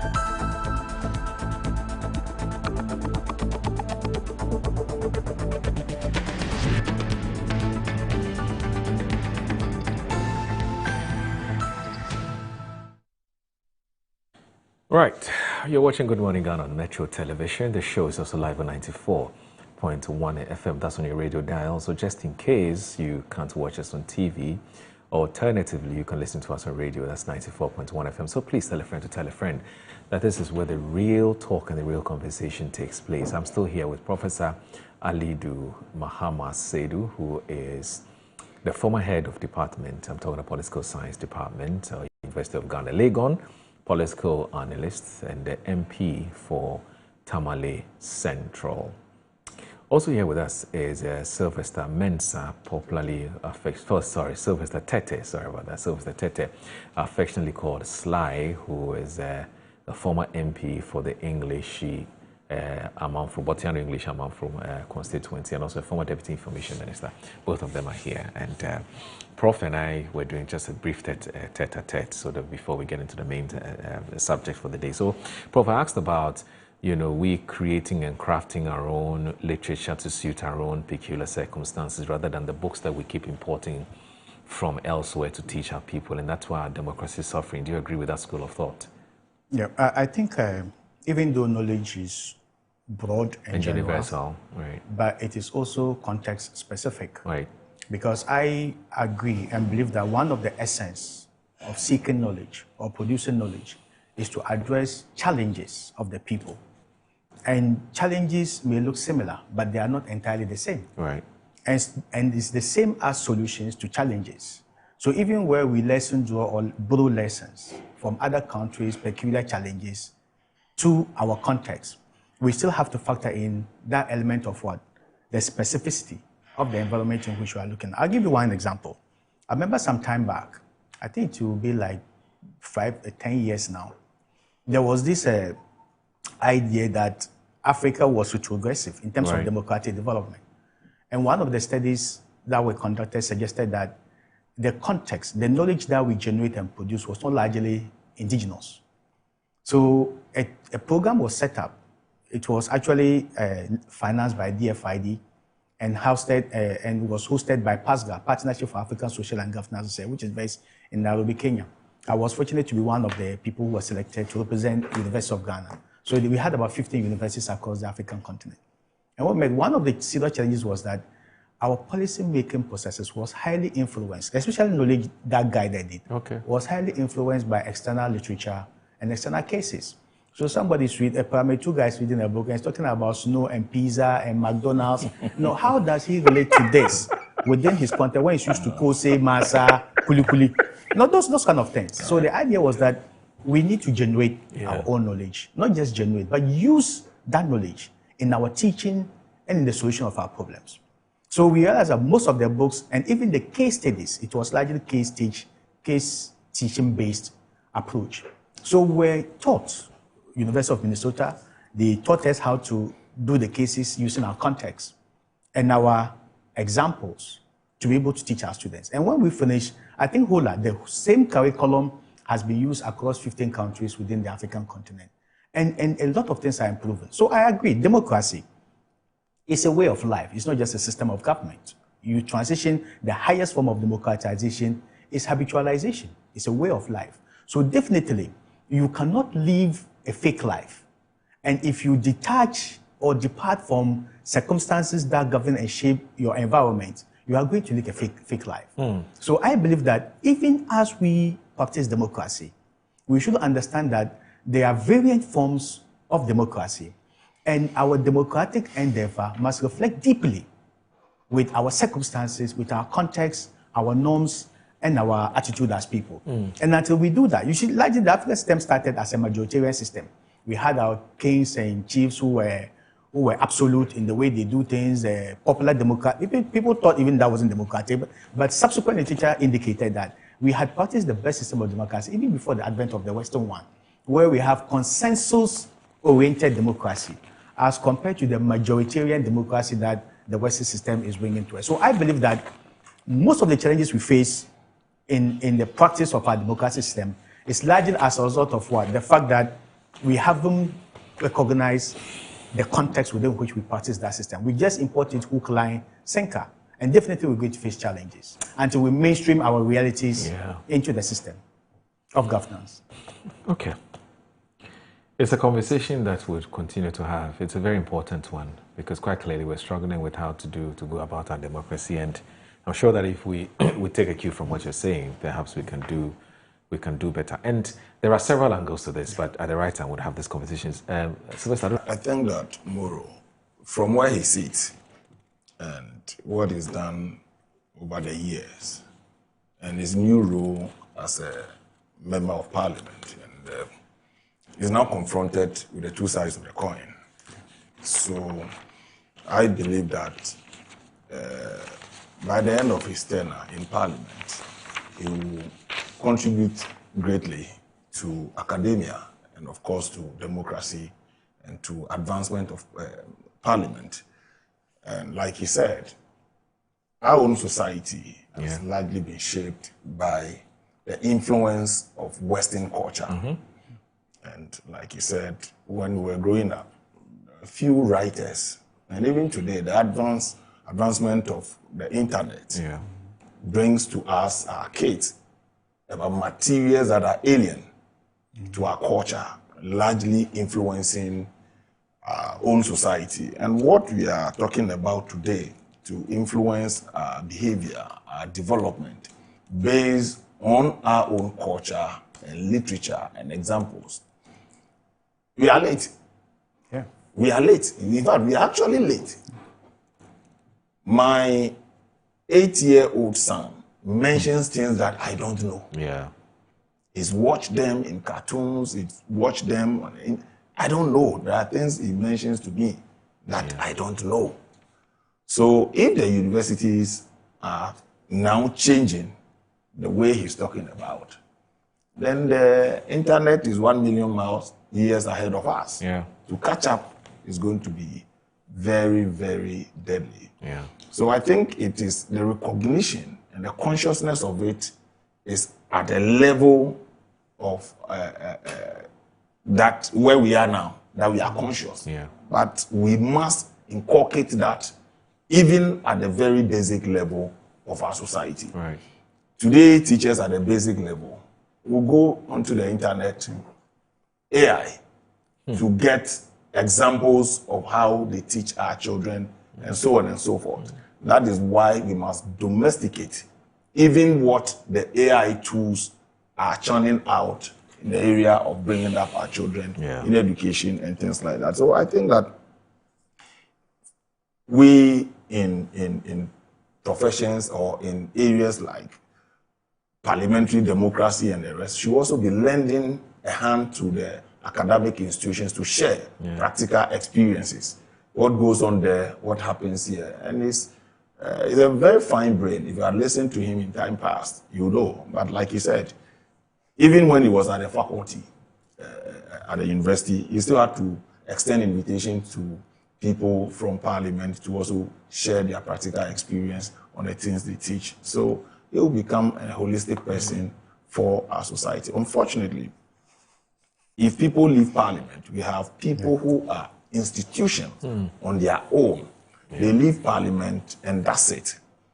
They leave parliament and that's it. If you want to see the life of former members of parliament, it will not entice you to render that kind of service to your country. And in coming days and years, some of us are now sitting in a good position to really advocate for parliamentary democracy and service to our community, and then the remuneration, or as it were, what goes on around it. I was in Kenya, I was in other jurisdictions, and I think that we are paying lip service. And most often than not, our members of parliament, when they leave office, it's a pale shadow of themselves, and you look them, are these the people they really... so if you are in there and you see your former members of parliament coming to parliament, then you now begin to think, what is going to be of me after many years of service to my country, my community, and all that. So I think that the conversation is always difficult if you are in there to attempt to advocate for it. But if you're outside of it, perhaps you can help to shape the conversation in a way that will be beneficial to all of us. And I think that it's a pool, judges alike. I mean, they retire and nobody consults them or for anything. I remember when I was at the Faculty of Laws at Mount Crest University, Professor Kweku Ansah used to have a lot of senior retired judges lecturing. And that was a very good thing that I saw. So I think that we should blend. I mean, some of them, they do it for a few hours and it's good. It's not to take money as it were, but in part. Okay, so the owner of Mount Crest is actually Mr. Ansah. Yes. And then there's a Professor Kweku Ansah. Yes, there are two different people. So I think that we should continue to engage. I mean, there are very fine brains who have retired from the university. They are still around. There are people who have left parliament. There are people who have left banking for many, many years. And we have many more young people. Training from the lecture halls are quite different from the hands-on. That is where I think that one of the things President Akufo-Addo did, and people did not understand, was a NAPCO issue to offer practical hands-on experience to graduates. I mean, you graduate from the university without practice. Those days, when you see any advert in the newspapers, they will ask you for experience. How do a fresh graduate acquire that experience?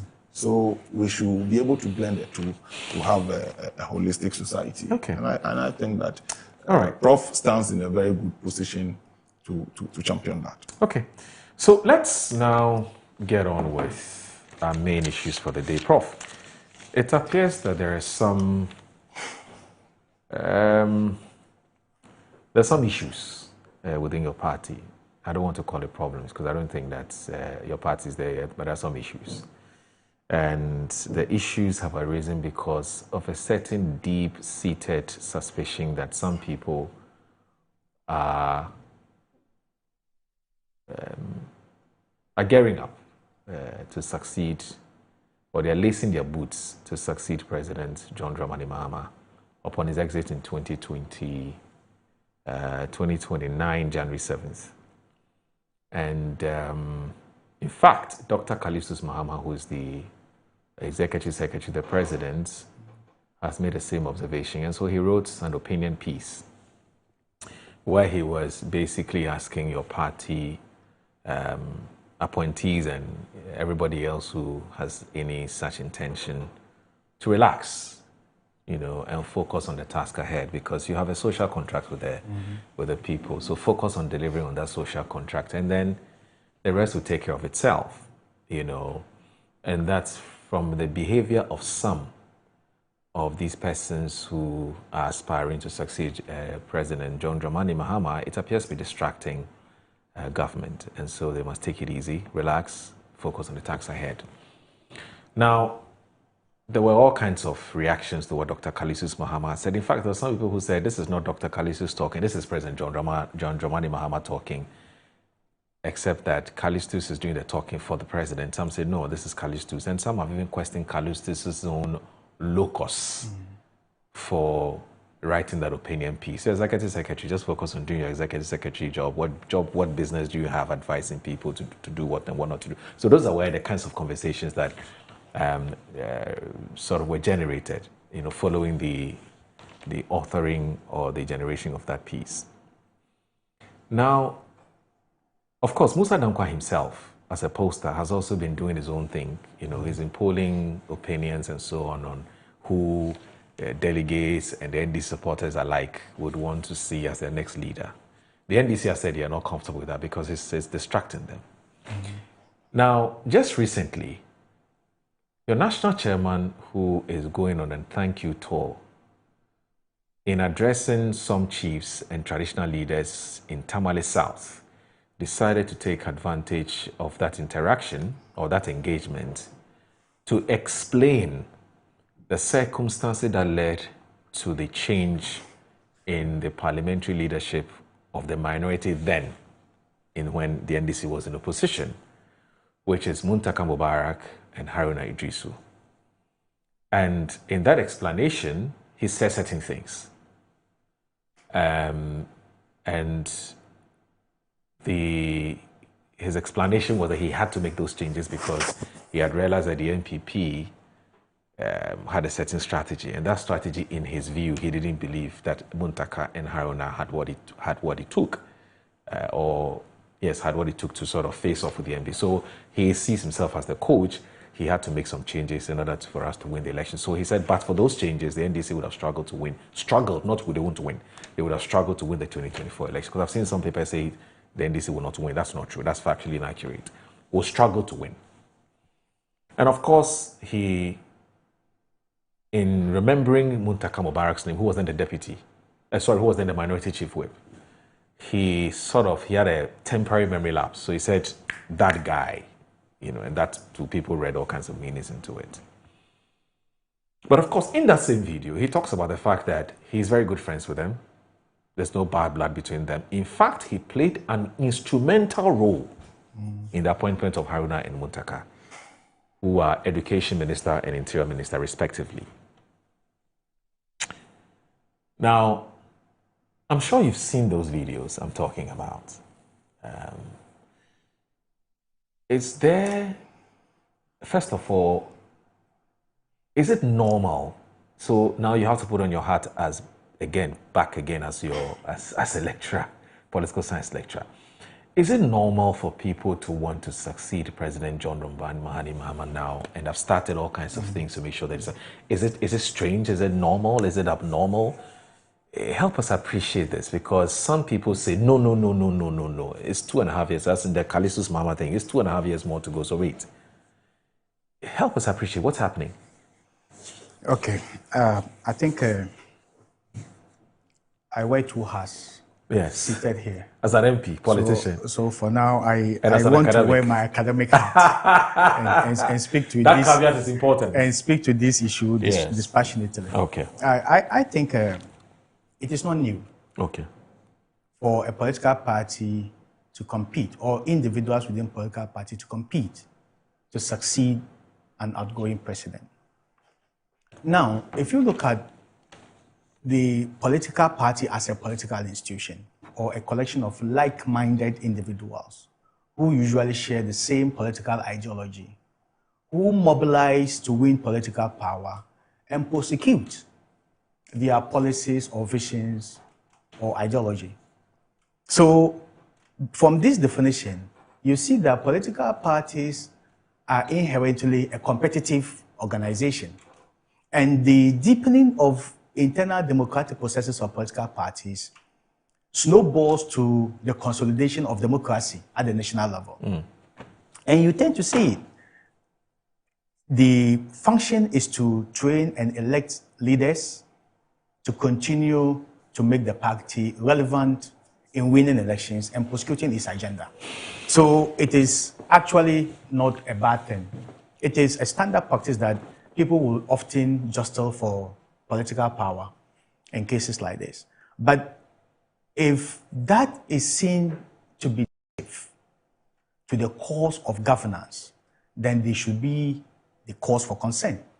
Because now, most of the people who we have predicted that they may express interest in contesting, most of them are government appointees. And it stands to reason that they will have to contribute their quota to the success of His Excellency President John Dramani Mahama's government.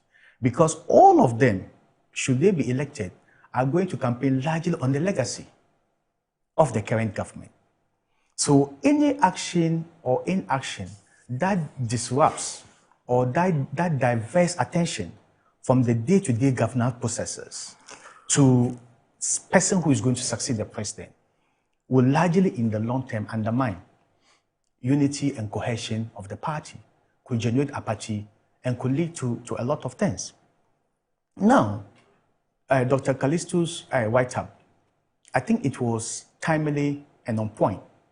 Because, one, we all understand from the political science perspective that election is not an event, it's a process.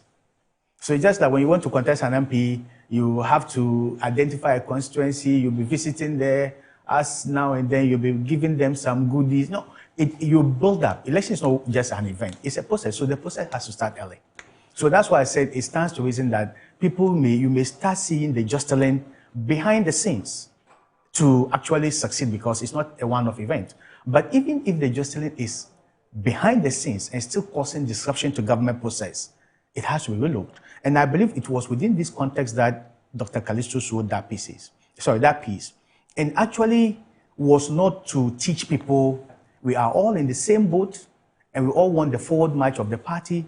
We want to continue to govern even after President Mahama has completed his term.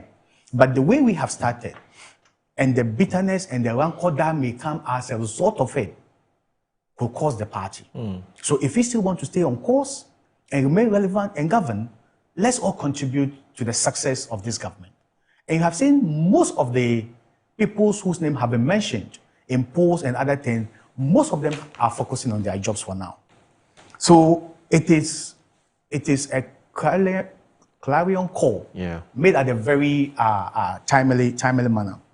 Now, Moses Danquah's work as an academic, I think is quite relevant, because policy making, governance process, democratic dispensation has to be constantly reviewed in a very scientific manner. And we have seen in other democracies, though over the past few years, we've seen most polls fail politicians. It has happened in America, it has happened in Britain, where polls have predicted that one particular candidate was going to win. It never happened.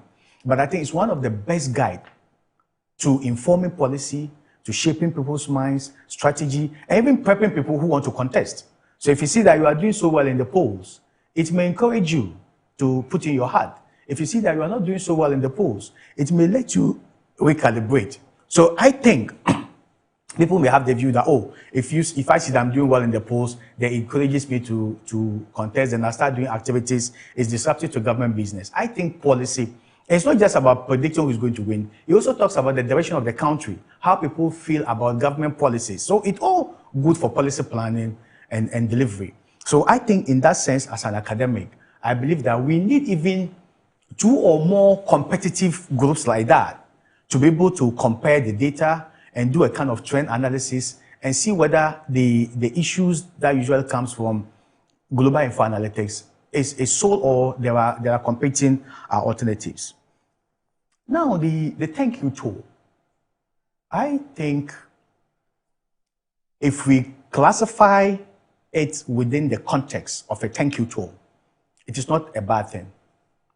Because when governments win, they usually face challenges. Even me as an MP, when I go around my constituency, people ask me, grassroots ask me about jobs, job opportunities, and what is happening.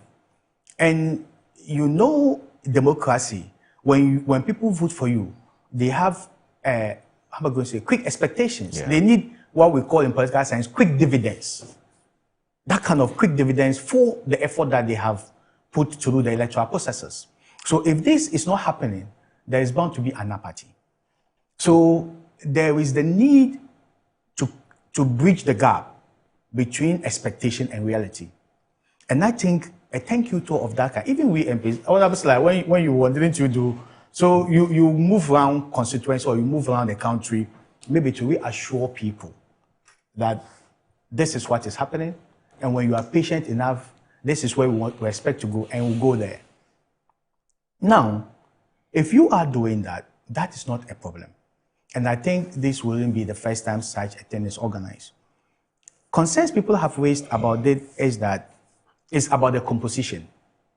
If it is a party thank you tour, should all national executives be there or only the chairman, right?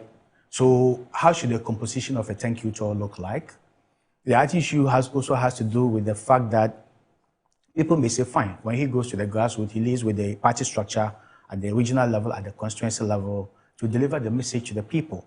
But people have still raised concerns that maybe at the national level, national executives, other than the chairman, should follow. I've also heard people talk about the messaging. So if it's a thank you tour, what do you say when you go? And whether what you say unites the party or divides the party. Because every statement that you make is subject to various interpretations. And you know politics. If we ever have a political situation that we all agree, then there wouldn't be the need to even have elections. Assuming NPP agrees with NDC all the time, or NDC agrees, then we just form a unity government and move the country forward. Right. So those things are usually very difficult to have. So I think, especially the incident that you mentioned. I referenced. You referenced about Tamale. Yes. One school of thought thinks that it was a local issue, and where he was the context, and he had to explain what happened. Others also believe that it was unnecessary because people know these two gentlemen. They are towering figures in the NDC. They are not just mean individuals. And the decision that was taken at that particular point in time, from our national chairman and the party perspective, was the right decision to take. But whether it was the right decision or the wrong decision, a lot of people were pained by that particular decision. Really? Yes, a lot of people were pained by that particular decision. So people were trying to move and heal and reconcile. So people believe that this, what happened has actually resurrected old wounds. But I believe that the NDC is a party that has internal conflict resolution mechanisms and structures. And I believe a lot may be going on behind the scenes to make sure that the unity and the cohesion of the party is continuously built to be able to move the party beyond His Excellency President John Dramani Mahama's term to maybe another 8 years and another 8 years and another 8 years, so that we can retire Honorable Sly and then see how we can move the country forward. So I think that whether it was intentional or not, the party should resurrect its conflict resolution mechanisms to see how these developments can be nipped in the bud, so that everybody contributes to supporting His Excellency John Dramani Mahama to succeed because his legacy is the campaign message. If there is so many distractions in the party, it could create so many factions, so many infractions, and that could undermine the collective effort that the party needs to put. So I'll bring you in, but let me just ask you this final question before you come in. Do you find the fact that, or let me put it this way, if the rumors are anything to go by, which is that Asiedu Nketia, the national chairman of your party, is interested in contesting, and then you also have the chief of staff, who is also interested in contesting. Some people have described this as a very unique situation because never in the history of this country, at least from 1992, have we seen a situation where the national chairman of a party is openly, or his name has come up in conversations about succeeding, a certain president. And also, this must be the first time we've heard about a chief of staff wanting to succeed his immediate boss when his boss is no more president. Is the uniqueness of the situation a source of worry, or you think that it's much ado about nothing? And I'm asking this because the national chairman is supposed to be chairing party decisions and party activities and so on and so forth. The chief of staff is supposed to be supervising and superintending over the jobs or the works of the government appointees.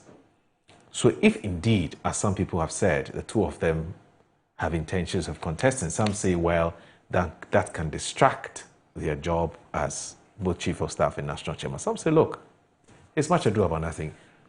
You may have to point to me, you will have to prove to me that the chief of staff is not delivering. Then you can say we have a conversation. But if the man is delivering, does it matter whether he has any ambitions or not? Where do you stand on this?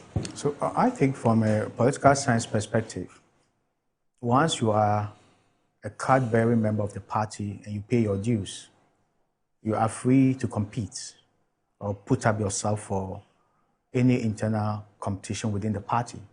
So there may be structures that will vet your qualification and your viability and your ability to succeed. So I don't see anything wrong. So all the names that have been mentioned, we've heard a lot of names. So when you look at those who do polls, for example, the chief of staff name has been mentioned. Yeah. The vice president's name has been mentioned. Yes. Cabinet minister's name have been mentioned. Honorable Haruna Idrisu, Honorable Atu Forsen, and several others. Yeah. Professor Alabi, Sylvester Mensah is the tallest. Yes, and the national chairman. So it's still at the speculative stages, and people may throw the names of other people that they think are better qualified to lead, or they support, to just maybe test the waters or see how things pan out. So it gets to a point that when things begin to shape up, you see the real men who are carved for this job, and eventually the party's delegates decide on who is more qualified to lead the party. So I don't think some people should contest and others shouldn't contest. Okay. It's a personal decision based on your assessment of your effort and your preparedness and your acceptability and your grassroots-based following. And it comes with a whole lot of things. But at the end of the day, party structures have internal rules that will vet nominees and approve them, and then now prepare them for the delegates to decide who is more qualified to lead the party. Okay. Salah, you don't have a problem. You have a flag bearer. You chose your flag bearer in January this year. You're just waiting to complete some other internal processes, and you're good to go. But I'm sure you're watching with keen interest what's happening in this government and the NDC. Moro. Yes, sir. To a very large extent, I would have said that you fear yourself. I'm happy you want to do yourself. I said I would have. Choose my words carefully. I would have said that Mindy me fear yourself. let me mind my own business in my small corner. But let me applaud Prof once again that he stayed in the middle. Yeah. In fact, he's adjusted so well. Yeah. It's not easy. It's not easy. I could see his struggles. You think he probably would have said something differently if we had called him from his classroom? For every comment, he played it too. Prof, I don't envy you. It's easy. I don't envy you. But you see, for the sake of this country, that we've wasted and we are still wasting the precious time and the mandate given to this NDC government. And you see, very, very soon, it won't be long. President Mahama will wear back his incompetent clothes once again. You remember the run-up to 2016 elections? He took offense that he was described as an incompetent president. And the happenings today will not be different if you clothe him again as incompetent. You may disagree. Yeah, I do. I disagree. Yes, you may disagree. Now that So is your right. he has to tell us why. You see, sadly, they went to the market, they went to the street, touted Akufo-Addo and the MPP administration as wicked, to the extent that they said we were thieves, having to put our hands in the pocket of people in the name of e-levy. Today, we are not discussing the return of the e-levy. It has been returned. GRA has announced that from June, they are going to be taxing online businesses. GRA? Of course. No, it's what I saw is from MTN. It's different. I'm coming there. GRA? Yes. What is your source? GRA, the chief executive of the, what do you call it? The Director General. Go and check that they are providing every online business person, especially the young people. They are the target in this space. They are going to be paying VAT on their online business transactions. Get it right. And I'm sad that we are not discussing the things that affect the ordinary people. Again, MTN says that 0.5% on every transaction from your Momo account to your bank account. It's about savings. It's about the sanctity of doing business in this country. So the same principles they held so dear in few months back, they are reversing all those principles.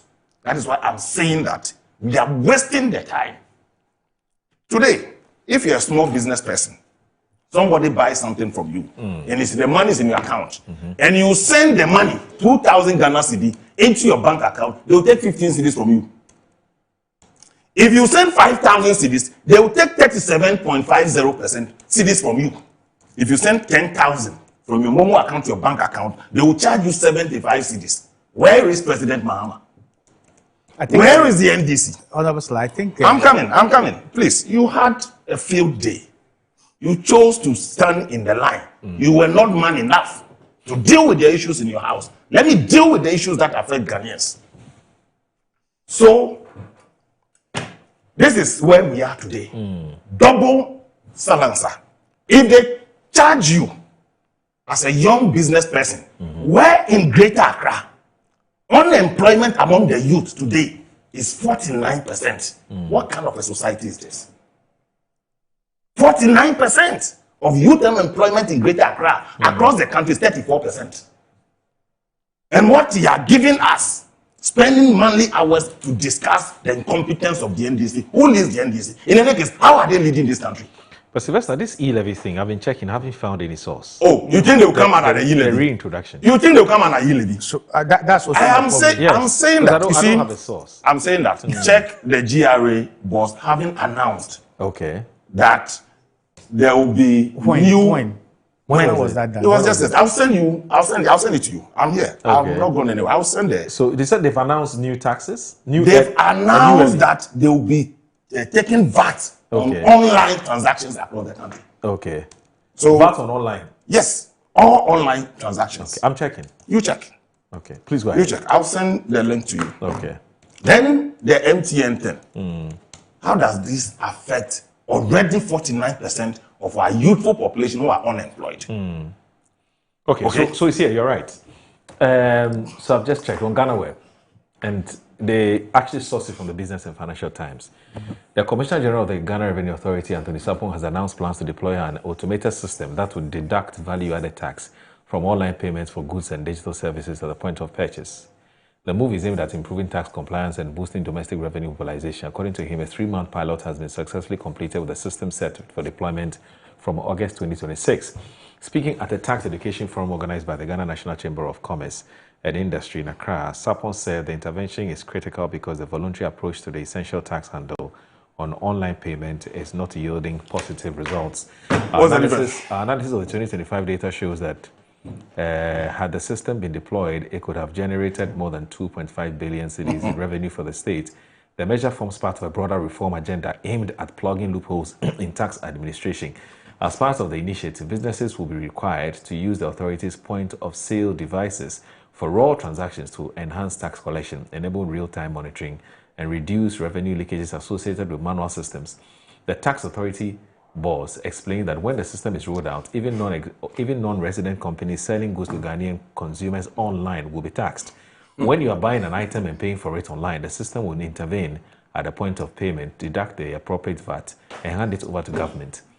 Now, the GRA also plans to expand the digital ecosystem to cover gains from cryptocurrency assets and transactions. This sector, Mr. Sapon notes, has enormous potential as many young people are storing wealth in cryptocurrency assets. It's important that they also contribute their fair share.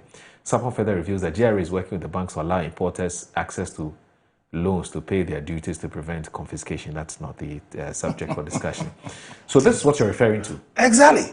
So what is the difference? Between this and the e-levy, what's the difference? No, but this is not e-levy. But you see, what are you talking about? Moro, please don't do this. It's not the young people are watching you. They'll be angry what at is it that if you're doing transactions online? So what was the e-levy people for? who are selling. Okay. People are selling, Please. they're making out of money. Read the last but one paragraph you read. He said all online business transactions will be taxed. What is the difference? As part of the initiative, businesses are required to use the authority's point of sale. No, I've read that. Go down. Everything. There's no difference. What is the difference between the e-levy? The e-levy, where you picked up on the street and say bring money, it was the same transactions we're talking about. So this is the government we are talking about. But I'm saying that the thing about e-levy, what is about the e-levy? Whether you're doing business or not, you'll be taxed. So you don't do sending money. Please, you don't. Even if I'm sending money to go and but it's the same thing. This one, you're doing business. That's what different. Business? Listen. It's how if you're selling online. Please. If you're selling and you're earning income, you're making money. Please. Do something back to the state. Let me tell you something. Okay. Let me tell you something. And we'll come to double taxation and all that. It's just about please. I think it's just about expanding the. I'm discussing the NDC matter. Why? Please stop doing this. All right. I'm discussing the NDC matter. I'm listening. Look, you think I'm interested in who leads the NDC? Okay. I'm interested in how they govern this country. That's fine. That's fine. You're entitled to do that. I said, don't get here going round. Okay? Was it not the same person who said, under the 24-hour economy, there will be special tax dispensation and energy for people who work at night? When he travel and traverse this country, has he seen that policy get implemented? Is it not about the governance we are talking about? I'm not interested in who is the NDC. I'm interested in the mandate and the social contract they sign with the good people of this country. Right. That is my interest. And I'm saying that the return of the e-levy, line by line, it is not different. And they are here.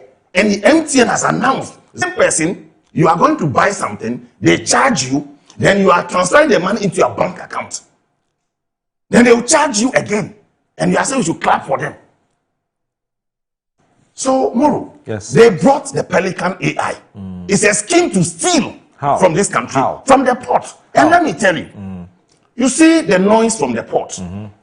As we speak today, they said to enhance revenue and all that. You sign a contract with a company that had promised you that I will increase your revenue at the port. All they do is that they inflate the values of the goods that are coming in. And they meet their threshold and collect their kickback. That is the thing they've done at the port. Really? Of course. Anybody should come and debate me on this platform. And let's subject the system to proof scrutiny. You have evidence? I have evidence. People who hitherto, the same goods, the same manufacturer, the duty rate has not changed, but the duty amount they pay had gone so up. Is it not stealing? And as of now, the same Sapon speaking, we asked him to make the contract they signed with that company public. He said he cannot disclose it. And they are jostling around this country. They said they cannot disclose it. Go and speak to the importing public. The things they import, what they were paying before this Pelican AI, and subject it to a proof. Even custom officers are shocked. To the extent that vehicles that has a home delivery value at the date of manufacture, you have a source document to show the home delivery value of the vehicle. The rate of taxation has not changed. Why has the duty had gone up so astronomically? It is because somebody had signed a contract. I can help to improve and collect more revenue for you. So the ordinary person will have to suffer. So that person will get his 10% if he meets the revenue threshold. That is what they are doing to Ghanaians today. Look, I said, don't get here. He said 17 thieves were gunning for a chief thief. Today, I can count 9 thieves gunning for a chief thief in Ghana today. 9 thieves gunning for a chief thief to lead. And the things I'm telling you today. So, Asiedu Nketia said, if he had not removed Haruna Iddrisu and Muntaka from parliament, they wouldn't have won elections. It means they are incompetent to even help the party to win elections in the first place. But the same person is saying that he was instrumental in their being inclusion in government. People who could not lead your small party can now lead a huge, big positions in government. Double standard and irony of life in this country today. So for me, this whole thing about NDC, we beg them. They have a social contract with the good people of this country. As I said, don't get goes around. You should be able to be explaining the government policies. This is what we promised to do. You should have carried their manifesto. That this line, we've achieved it. This one, we've achieved it. This one, we've achieved it. But they know, as much as I know, their own foot soldiers are not happy with the style of governance that they have given to Ghanaians so far. They are not happy. You question the NDC, dollar has come down. Go to the commercial banks today and make a request for a proper transfer to your suppliers. They will tell you there's no dollar. That Bochi has the dollar. Meanwhile, in the last 16, 18 months, you spent over $10 billion to shore up your city, the strength of your city. This is a government who is telling us it is so ambitious to complete Agenda 111 that are at various stages of completion, but rather build Kako 24-hour market. Kako 24-hour market. What's Kako? You don't know Kako? Kako. The DCE for central, one of the central region district was in Park and said that the total people in his jurisdiction are 65,000, very close to Mankesim. He says there's an overflow of Kako market, so they want to build a 24-hour market. Meanwhile, next door to where his assembly is, 24-hour Agenda 111 hospital has been left unattended to. This is the governance we sign on for. Please. This same government promised automatic recruitment of nurses and teachers. Almost 2 years in government, there is no policy to see the light of day. In this country, automatic recruitment of teachers. The last time I sat here, Shamima says, oh, the licensure exams has been included in there, but they are doing the licensure exams. So all the things they said, the social contract they had with Ghanaians, they've not forfeited. They forfeited all of them. So for me, we'll critique the NDC government before the next election, because since last year, they started jostling for who leads the NDC. They started jostling for who leads the NDC. It is affecting and impacting negatively on Ghana. That is why we'll have cause to speak to it. And the chief of staff, the finance minister, and everything, the rumors are abound. Right. That the finance minister is micromanaging every ministry, department, and agency. Whatever you do from your ministry, you may have to go to the finance minister for a commencement certificate. How they quickly amended the public procurement law. Now, the SWOMOTO, Alpha and Omega, ministries, departments, and agencies are now being micromanaged by him. So if you are an intended competitor in these elections and your ministry comes to him for commencement certificate, he will deny you. He will deny you. You guys, you know. Speak up. He will deny you. He'll be there, unattended to. So it turns out that you are not doing anything at your ministry. How on earth that you have an agency head of an agency under a ministry, and the person publicly says that he owes allegiance to the finance minister instead of his sector minister, and he's still at post. Get fun. Do you know this for a fact? I know it for a fact. It's public knowledge. Where did you hear him say this? Where did I hear him say? But it's been reported all over. So, Moro, what is happening? The internal wranglings of the NDC is negatively impacting. Please. Sometimes we have to be careful with some of the things. I am extremely careful. Some of the things we quote. Please. Because some of them are purely speculative. I've been on this program for more than 10 years. I know. And whatever I say, I share with you. I know you're a man of fact. I don't just talk. I will share with you. I didn't mention name, but I mentioned agency. Look, I can share with you hard facts. Okay. To buttress. Of course. So these are internal elections where you have a chief of staff contesting, the national chairman contesting, education minister, finance minister, almost everybody. So you can imagine how this thing will impact governance, a young government like the NDC. So clearly, we will draw the lines. And you see, let's sit in cabinet. Okay. Now they don't talk about the environment anymore. Where a cabinet minister publicly said that any serious government that wants to fight Galamsey, in 3 weeks, you can deploy and fight Galamsey. How many years now? All right. So the attention on the country has been shifted to who leads the NDC. And this will continue for 3 good years. Who pays the price for these decisions and the things we are seeing today? It is the ordinary Ghanaian people. You see, the front page has covered Asedun Ketia's commentary. The return of the e-levy, the MTN charge on small businesses has been swept under the carpet. But I promised them, I've promised my family that I will stay away till after the burial of my mother. But by the grace of God, after the burial of my mother, we'll revisit this return of the e-levy and the MTN thing on the ordinary business people. Because the ecosystem where we find ourselves, they brought the Dumsor levy.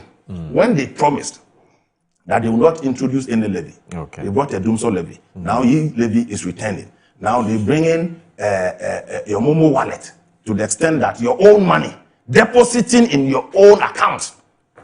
Now they want to charge you. What kind of wickedness is this?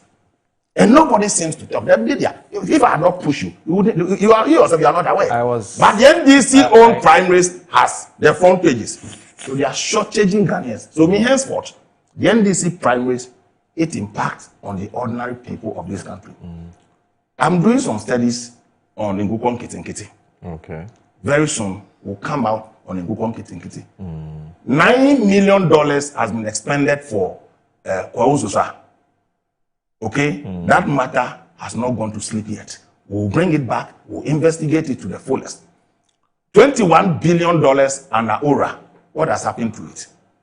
So governance issues will take prominence over party issues. That one, we promise you that. People like Prof, a gentleman, he won't say it. He will stand in between the line. Whatever it takes. Whoever takes over from President Mahama, I know, like he said, will be on the NDC's legacy. So for me, I don't know the legacy President Mahama will build in the next 1.5 years to warrant anybody among these 9 chiefs to lead the NDC, according to Asedu Nketia. I don't know when you want to contest a presidential primaries, you become a thief. Today, he's seeking to become the chief thief in the NDC. So for me, it is what they served the good people of this country. We'll return it to them in equal or more measure. All right. And I think that Ghanaians, we must open our eyes. When you read the newspapers today, the front pages is about the fine things that go beneath them. You realize that sector by sector, I've just mentioned to go to the port, speak to the important public. Why is it that? Why is it that government figures on inflation is 3.8%? But go to the market, the rate at which prices of goods and services are changing. What is the rate? To the extent that the government itself own fees and charges. My brother was in parliament. Shot up by 30%. I go to the airport, the parking lot at the airport. If the rate at which prices and goods and services goes up, shot up by 100%. From 10 cities an hour parking to 20 cities here in Accra. And that one, everybody should keep quiet. So for me, I think that is more about the bread and butter issues. Okay. Now they are covering all this incompetence with arrest here and there, where there are remedies under the law. We're not there yet. Don't worry. That's our next topic. Oh, it's part of our discussion. Is it part of our discussion? Of course. Is it part of our discussion? Any incompetent government and any tyranny will find intimidating its opponents. All the arrests they've made so far is much ado about nothing. Okay. They are using wrong approach to dealing with misdemeanor. Relax, we'll get there. So there's a gentleman, in fact, I know him personally, who sent me this message. He's an officer with the GRA. Okay. He's an officer with the GRA. He's a very good friend of mine.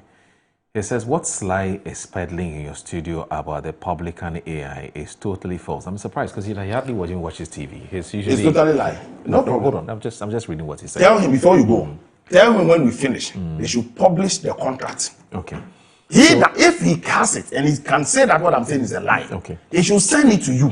I'm not going to. Let me just finish. I'm just telling before you finish. Okay. I know he's watching. Okay. They should publish the contract. All right.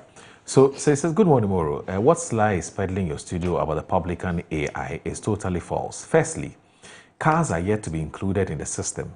Customs are still using the old system for assessing duty for vehicles. Secondly, it is not true that the Publican AI is inflating prices. It is a tool that is used to determine the right amount of taxes that is due to the country. Also, where the importer gives the right figures for his goods, the Publican system accepts it and is given the all clear to pay and clear their goods. The ministry has also instituted an appeal desk or team that is tasked to review all appeals within 24 hours.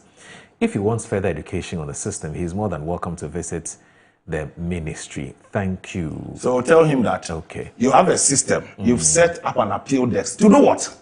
Let me tell you how it works. And we are not novice in this game. Okay? That is why we brought destination inspections. If I present my invoice, your duty is to ascertain the authenticity of the invoice or otherwise. I have sent government of Ghana, before I'll pay my suppliers, I bring what I call the IDF, import declaration form, with my invoice, take it to the bank. And then you government assist in transferring the forex to the company. The goods arrive in Ghana with the same invoice, because I have to send a return to the bank. Then you inflate it. Then you are asking to go and appeal. That person... Who inflates it? The Pelican AI. Inflates? Of course. The very price which has already been agreed? Of course. Oh, but that's not possible. You have not... Look, go to the port and go to the appeal desk and go and listen. I'm saying that the Pelican AI contract, if it's at the ministry, he should publish it today. I dare him. But Sylvester, if indeed there's somebody is in the business of inflating the prices of these goods that are supposed to be based on which the duties are supposed to be charged, why is there an appeal process? But that is why I'm telling you, they themselves don't trust in what they are doing. You say revenue leakages. The guys have just plugged a system to track revenue to get a percentage. So naturally, they inflate it to get their money. If there's a revenue leakage, if it doesn't pass through the system, you will not be able to track it. That is where our problem is. When the finance minister went to arrest carloads of oil in this country, they didn't pass through the port. But those who are paying the duty are being punished. Yes. So that is why I'm saying that. The gentleman speaking, why do you set up an appeal desk? If what you are doing is a system, is a proof system, why do you set up an appeal desk? Since when has tax collection set up an appeal desk? Since when? I'm saying that they should publish the contract and let's scrutinize the competence and experience of that company, Pelican AI. Why did the importers and the freight forwarders sat down for 4 days without working at the port? I see. Please. Okay. Let's take a short break. When I come back, let's take a breather because we have to sell. You know, there are people whose businesses have advertising with us on the show, so we have to play those businesses. And then when we're back, I'll get Prof's reaction or response to some of the things that Mr. Sylvester Tete has said. Please stay with us. Good morning, Ghana.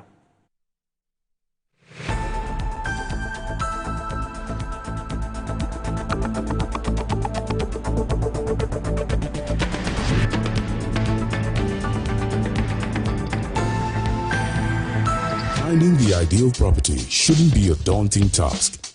At MNC Properties, we believe everyone deserves a place to call home. That's why we specialize in providing affordable housing options under our flagship project, Fresh Property Joy. Specifically designed for low and medium income earners. Our range of customizable homes includes 2 and 3 bedroom standard and executive options, all meticulously crafted using innovative interlocking brick technology. We understand the importance of simplicity and convenience in the acquisition process. That's why we have designed our procedures to be straightforward and hassle-free, offering flexible payment options tailored to your individual needs. In addition to our affordable homes, we proudly offer litigation-free lands for sale in vibrant and upscale communities that present the perfect opportunity to build your dream home. We are committed to making affordable housing a reality, providing you with the joy of owning a home that meets your budgets and aspirations. Whether you're looking to buy, rent, or invest, we've got you covered. Our service team is ready to assist you on 030-255-1917. MNC Properties. As the days come and go, there's always shit. Let colleagues explore all the planetary bodies. Our mission is in Uranus to treat hemorrhoids, anal fistula, anal fissure, anal incontinence, hydradenitis suppurativa, using laser ligature for pain-free and speedy recovery.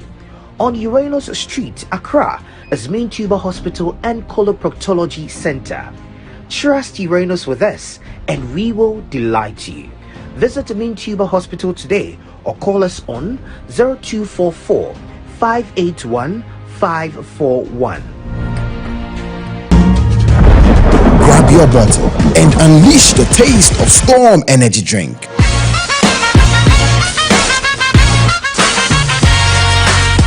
A bold flavor, a big attitude, feel the vibe, own the moment. It's your time to be different. Storm Energy Drink, make your mark. Excessive drinking can be detrimental to health, not recommended for persons under 18 years, lactating mothers, pregnant women, and people sensitive to caffeine. This advert is FDA approved. Launching BSc Development Economics at the Ghana Christian University College. Study a job-ready university program, BSc Development Economics at the Ghana Christian University College. Job is ready for graduates who possess degrees and certificates in BSc Development Economics, professional certificate in Theoeconomy, certificate in Theoeconomy with business. Enroll at the Department of Theology and Economics at the Ghana Christian University College, Amrahia, Adenta Dodua Road, Accra. Full bursary is available for BSc Development Economics graduates to study master's program at the State University in South Africa. Enroll now. Take advantage of this opportunity to join elite professionals in economics. Call 0557-351-090 or 0575-633-307 or 030-296-0542.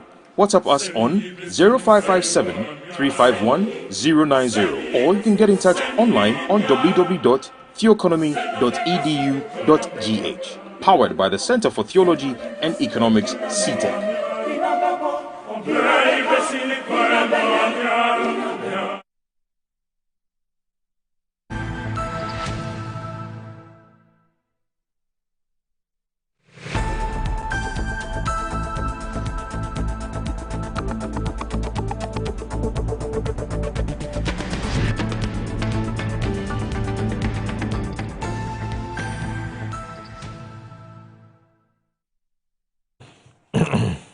All right, you're watching Good Morning Ghana on Metro Television. My name is Aldo Moro and I'm here with Professor Alidu Mahama Seidu. He is a political scientist, NP for the Tamale Central constituency. He's with us here. And also Sylvester Tete, MP for Botiano English Amanfrom, and also former Deputy Information Minister. So let me read this message before you come in. So Prosper Ashikwe, who is a regular viewer of the show, is sending us a message from Salamdal. My good friend. Yes, you're very good friend. I'm expecting him in Ingo. Oh, you're expecting him? Yeah, he'll be there. I'm expecting him. He'll be there. Prosper Kenke Wake. He said, your paneling today makes up for your production error yesterday. Okay. Great to see my brother, Sylvester Batu Tete, the man who's not supposed to be a politician. One of the greatest administrators I've ever known, and my very own brother, Professor Muhammad Seidu Alidu, who has been too busy lately. Moro, it's utterly shocking how Honorable Sly and his people try so hard to draw equality with anything the current government does. Taxing mobile money is not taxing people who have big warehouses and use the online platform to avoid tax. I mean, I talk, no one says to be a scene. That's what I say. You've already text again. It says taxing mobile money is not taxing people who have big warehouses and then they use the online platform to avoid tax. I reported these activities to GRA for so long.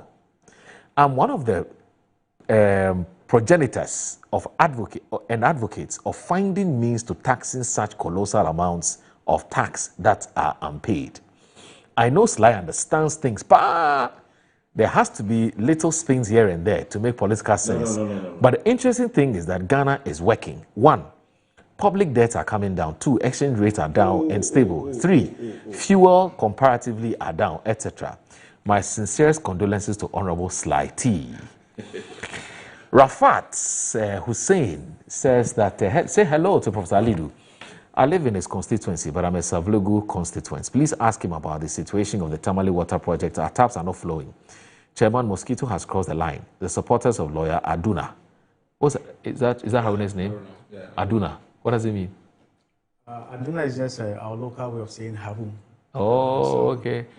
I also hear people calling. My name is Said, but they call me Shiru. Oh, okay. I also hear people calling Bandu or something. Gandu. They say built to last. Yeah. Hey, Aura. So the supporters of lawyer Aduna are not taking his jabs and bravado lightly. Moreover, he made those statements in front of Haruna Idriso's elder brother. Oh, I see. Who is a chief? I didn't know. In his constituency, he referred to a whole interior minister as the other guy. Can you imagine? The impending contest will give Ghanaians a show we'll never forget. Who is Prof supporting anyway? He's supporting the party. This guy. I'm saying, this question, are you expecting an answer? Anyway, so this one here from Sani Saliu says that honestly, many viewers, if not all, aren't happy about the attitudes of some panelists who digress from the main topic on the menu. No, you see, people are free, and you've got to understand this. Please, those of you who are expressing similar sentiments, people are free to say what is important to them. And that's why he issued a caveat and said, instead of discussing the NDC internal issue, under normal circumstances, maybe me fiancé, but I'm more interested in this, and that's fine. It's totally at odds with what we want to discuss on the platform today. We will call his attention. He's been on this platform for many years, way before I even started hosting the show. So please. He says that instead of the NDC focusing on delivering, and for him, these are the issues the NDC must deliver on. They shouldn't spend time thinking about who succeeds John Mahama and so on and so forth. And he's entitled to say those things. Okay, I beg you. This one says that it's not about using near insulting words to communicate with people, but about making very cogent arguments. We'll keep on fact-checking everybody. Ghanaians haven't forgotten the sins committed during their time in office. These comments are just jarring to our ears. Good morning, Sandy Saliu. And I say, Assalamu alaikum, Saliu. I hope you're doing very well. Samuel Brian Boabin says, politics is indeed a complex business. Kalisus Mahamu, who is not even a card-bearing member of the NDC. How do you know? Samuel Brown, maybe. Has the nerve to warn MPs and ministers who have constituencies and have held a fort for the NDC for years, such as Atufo Singh, Haruna Idrisu, and Eric Opoku, to leave government simply because their preferred candidate is trailing. His article was unnecessary. He only wants to be heard because he's outside the jurisdiction. If Mr. Mahama cannot address these matters internally with his own people, then he cannot be considered a good leader. Samuel Brian Boabing has sent this message. Now, his explanation of the name is apt. Prof is for Aduna. Oh, Rafat, you are the one saying it too. It's not coming from him, I beg you. No, but he has no choice. Oh, well, we don't know that for a fact. So, Sadat Al-Haroun, he's a private legal practitioner, says, Kali tells Sylvester that the issue of appealing tax decision made by a body mandated by law to take tax is anchored on a legal framework established by Parliament of which he was a member. Therefore, it will not just be strange for him as a former MP who should know better to now question why an appeal desk should be established by such a mandated body, but exceedingly worrying to hear him question the establishment of same appeals desk. I'll respond to him. Now, MPs and former MPs should be educating the public on such useful procedures on appeals instead of questioning laws and procedures established by the parliament he was once a member of. Just a humble advice to my brother. Let me tell him, before you move on, yes, let me tell him, the appeal system he talks about is in the general context of taxation. Right. But in the specific of Pelican AI, then that's a problem. That's a problem. Already, appeal system has always been with SEPs. Yes. But this one, in specific reference to Pelican AI. But that's not true. I am telling you. No, that's not true. Oh, please. Do you know Look, why? I've made appeals to... The Jerry boss was here. Look, he tells me that I don't know where you stand, whether you stand on the side of Ghanaian people. Oh, no. I'm telling you what I know. No, please. I'm not telling you. I'm not just saying because and I'm saying that. Look, the appeal system in a tax regime, when you go to customs and you bring a petition on something, they constitute an ad hoc committee to look at it. Yes. But this one, there's a standing committee. Just for I am telling you, you should get it. You just not take a swipe at us. We know what we are communicating. We'll cross-check this. Now, Sam Aku Kelly, East Legon Hill says, good morning, Moro. Can you please encourage your panelists to stay on topic during their presentation?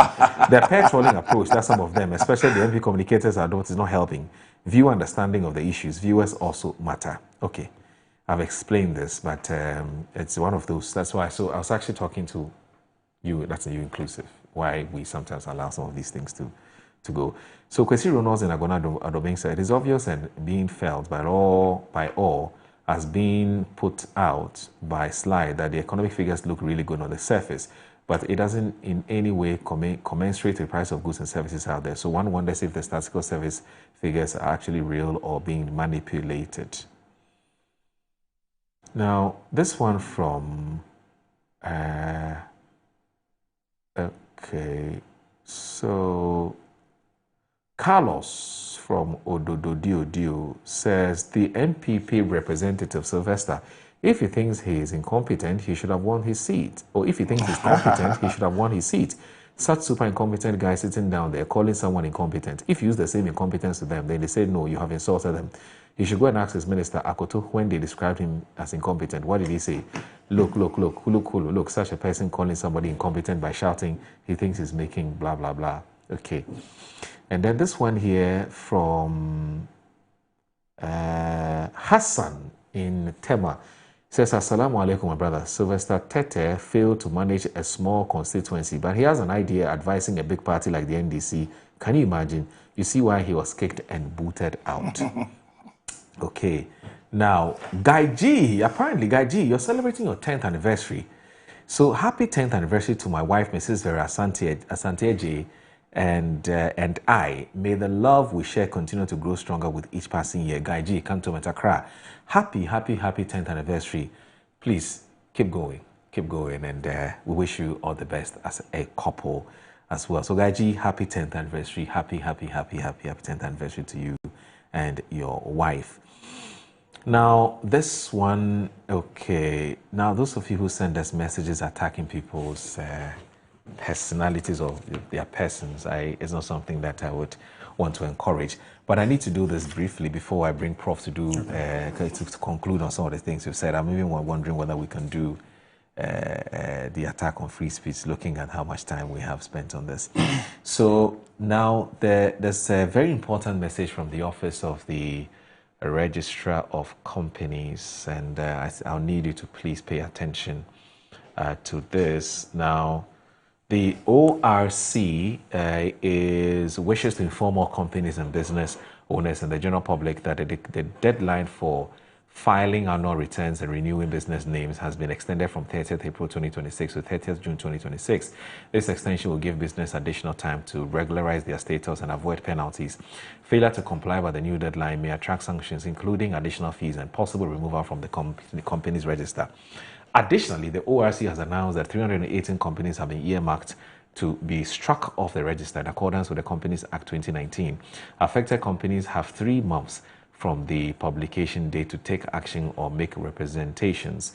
For further inquiries or clarifications, please obtain a copy and kindly reach our call center on 0308 2 49841 or WhatsApp Telegram 0599 525774 or connect us on social media, which is at ORC Ghana. ORC, a trusted partner. And then also if you're looking for okay, I need to do this as quickly as I can. Okay. All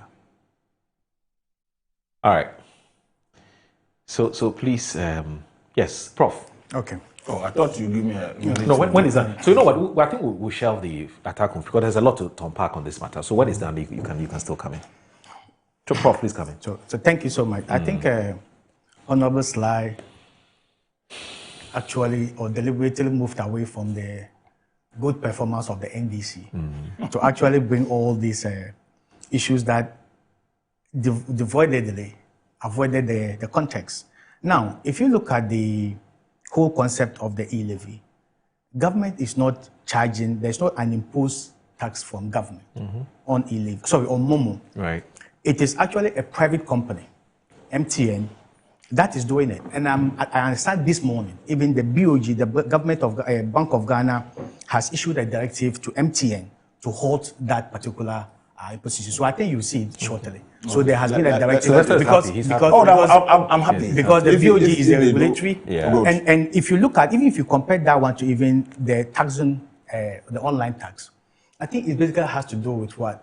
Expanding the tax net. Yeah. The economy, this particular economy has been built in a very solid manner that a lot of companies that are working now are able to make so much, businesses are booming, and there's so much profit. And then definitely the tax net has to 49%. I'll talk about that. So if you look at both the online payment and then the Momo thing, it basically speaks to the level of economic stability and trust and confidence that the John Dramani Mahama has brought to this particular government has brought to Ghana. And I tell you, if you go back to maybe 3 years back or 4 years back, confidence in businesses or confidence in doing business in Ghana was at its lowest.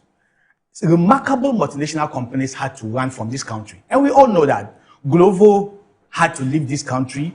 Nivea had to leave this country. Jumia had to leave this country. Lipton Tea has to leave this country. Dark and Lovely, Bet365, BS, all those multilateral companies had to relocate because the environment of doing business was at its lowest ebb.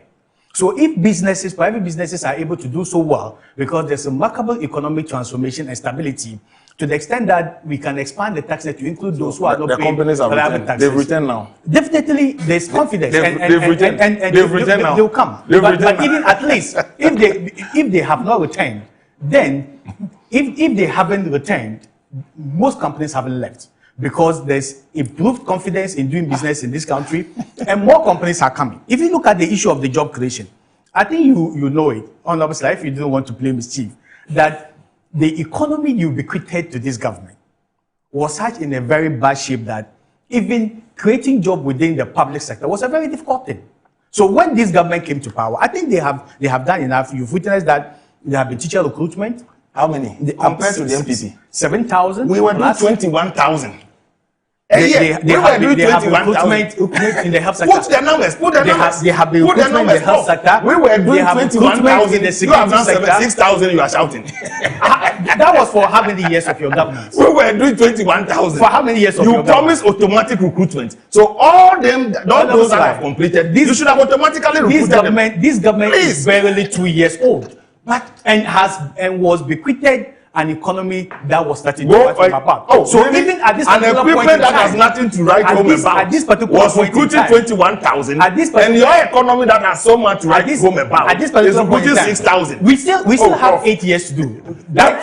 And definitely, I think by the time we end this particular term of government, you see that what you have done, your figures will be low compared to what we are doing. And even apart from this teacher, nursing, and the security sector recruitment, there have been a lot of policy intervention that this government has created to generate jobs. The president said you've created 1 million jobs. It took the statistical service to come and debunk it, that you did not create that. So don't live on President Mahama's promise. I think basically the statistics of government job creation may differ. Definitely, if you are looking at what the private sector is doing compared to what the public sector is doing, there may be differences. But if you are able to add what the private sector is doing and what the public sector is doing, the figures may be quite high. 800,000 people. Out of the 800,000 people, 500,000 of them are casual workers. Check. So it is basically a process, right? It is a process. So I think it happens when private people, sorry, it happens when people are employed for the first time as a part-time basis. When the economy expands, they can be integrated into the system full-time, then there's another opportunity for people to join. So I think it's a strategy of recruitment. Rather than allow people to sit at home unemployed, you create an opportunity for them to get something to do. Whilst we expand the economy, correct the wrongs that were created in the past, and make sure that more people are absorbed into the system. So largely, if you look at His Excellency John Dramani Maham's government, there have been remarkable interventions that have been rolled out. And in the near future, its ability to expand the economy and create more opportunities for jobs to be created cannot be measured. I think if you look at the 24-hour economy, if you look at our 1 million coders program, if you look at the agro-industrial area, there have been a whole lot of expansion that creates opportunity for us to renew and revitalize existing companies and then create more jobs to do those issues. If you look at the big push project, the 133. Definitely, if you look why at is the 133 happening? If you look at, I think the 24-hour economy program is beyond the 133. I think the 133 is just a serious level of misconception that has been went into that particular program. Please, if you look at the big just make it the headline. Oh, the 24-hour 133 is misconception. From your explanation of that particular program is quite different from the intended explanation. If you look at the when the president said, look at the time, 1 job, 3 people. The president is not know anybody. I won't take on anybody. But the president, now the president said 133 means 1 job, 3 people. You run 3 shifts and you are telling me it's a misconception. Now when the president speaks, please put the president video on the TV. The 133 explanation by His Excellency the President. Please put it there. So that my you see, please, the president said 1 job, 3 people. So if you are a professor at the university, your job will now hire 2 more people. But when you came into office, the chief of staff had to write that anybody employed 2024 under NPP should be sacked. This is a legacy you are bequeathing to this country. This is not new. It's not new. But this is not new. I think it happened under the NPP government. When you came to power, you did the same. But the idea is that, you see, the creation and the expansion of the economy and the creation of the 24-hour economy is that there will be more working period. And the more working period will create the opportunity for more people to employ. It is now being rolled out. So to sit down and think that 1.5 years into government, all these big ideas can be done in that particular point of time, it's wrong. Let me tell you what the health minister said. Most of the issues. Let me tell you what the health minister said. Most of the issues. The health minister says professionals, but you don't have money. The economy you are touting to be in good shape, the health minister has summed it up. You don't have money to recruit. Not that there are no vacancies. That was the economy you bequeathed to the NDC government. After 2 years in government, you are still talking about the MPP. It depends on the level of mess that was created in 8 years. So the level of mess that was created in 8 years, you don't expect somebody to use one. An economy that bequeathed you zip line. You have come to give us aboboya. An economy that bequeathed you with zip line. For medical drug supplies, you are now giving us aboboya, and you say we should clap for you. You don't expect the huge mess you have created in 8 years to be addressed in 2 years. If a mess is to build 111 hospitals for districts that do not have hospitals at various stages of completion, go to Ningo Pram, Ningo to be specific. We go to Bato, we come to Tema to assess healthcare. President Akufo-Addo under Agenda 111 has built a district hospital that is at about 80% complete. Go and check it. You are now looking for land to build a hospital. Between completing the hospital in Ningo and completing a market in Ningo, which one is your priority? The monies that were allocated for the Agenda 111, where is it? Please, which money? The money that was allocated. Which money was allocated? It's a GOG funding. It's a GOG funding. And you've been in power. You've not added a cent to it. The president said they'll complete 10 a year. It means in your 4 years, you are going to complete 40. The president said there's going to be a needs assessment on the level of you are still doing it and the viability. But you've done a needs assessment for there's going to be a needs assessment. You're having to allow Prof to talk to you. There's going to be a needs assessment and look at the viability of this Agenda 111 clinics that needs to be completed. The president didn't say he won't do it. He said he will do that based on the report of the needs assessment. You just don't go and drain resources into something that was started and couldn't end just because of several other challenges. If you want to do needs assessment has to be when done. the Agenda 1.1 concept was conceived, it comes with a need assessment report. It was not just cited. And I'm telling you, every district that has Agenda 1.1, there's a report attached to it. There's a report attached to it. It's not new. So when you come and lie that you are going to do need assessment, you are deceiving the good people of this country. They have been. When we came into office and you started the YE blocks, some of the YE blocks could not be accessed by the community. We turned them into a boarding schools and completed them for the benefit of the community. We didn't go back to President Mama says he's going to do the same. Let me for the Agenda 1.1 project. That's viable. There's some news just in. And it is in response to the concerns that Sylvester Tete raised earlier about the 0.75%, the 0.75%, yes, tax on there. So the Bank of Ghana has just really issued a statement. So fantastic. Which is to buttress the. I'm sure the governor was called to the office to release the letter. Thank God. Oh God. Thank God. At least our conversation has yielded. No, it's not your conversation. I think it has been the NDC government has been a proactive Credit me, at least. I'm sure this letter was drafted from the home of the government. The NDC government has been a proactive government, and BOG is a Moro, I'm grateful to God. It's a great work, as simple as that. Today, Sylvester is in his element. let me read the statement quickly. From the Bank of Ghana. Yes, let me read the statement quickly because we have to calm Sylvester Tete down. So for immediate release, Bank of Ghana press release. Suspension of proposed 0.75% We should charge MTN for causing fear and panic. No, hold on. 0.75% wallet to bank transfer fee, pending further consultation. The Bank of Ghana informs the public that Mobile Money Fintech Limited, MMFL, has been directed to pause the implementation of its proposed 0.75% fee on direct wallet to bank transfer. The fee was scheduled to take effect on 1st June 2026, but it is now on hold to allow for further consultation. This decision reflects our commitment to ensuring that any changes to charges in the mobile financial services ecosystem are introduced fairly, protect consumers, and support their financial well-being. Issued by the Communications Department 26 May 2026. So this is just coming in. It is to this one. It is in response to the concerns that people like Sylvester Tete raised earlier. Look, you know what this piece of thing is about. Yes. But first of all, MTN will not wake up to put an intended date without consultation. Okay. This is an afterthought. Okay. Mark my words, and they will reintroduce this again. Okay. But we are watching the space. All right. So Discover MNC Group Global, your number one partner in minerals and food commodity trading, real estate development, general logistics, procurement, and also management consultancy. They have head offices in Guangzhou in China, Johannesburg in South Africa. They also have one here in Accra, Ghana, which is East Legon. Reach them on 0302 998 246, 0265 505-337 and also 056-103-2252. MNC Group, totally reliant. Now, I need to read these two messages, just 30 seconds. I just need 30 seconds. And so there's a gentleman from the Finance Ministry who's also sent me. He's called Abdul Basit. He's a technical. Tell him to. Oh, let me even read the thing for you. The contract for the He's a technical advisor to the. Tell him to produce You never know read. AI contract. Tell him. Oh, no animal.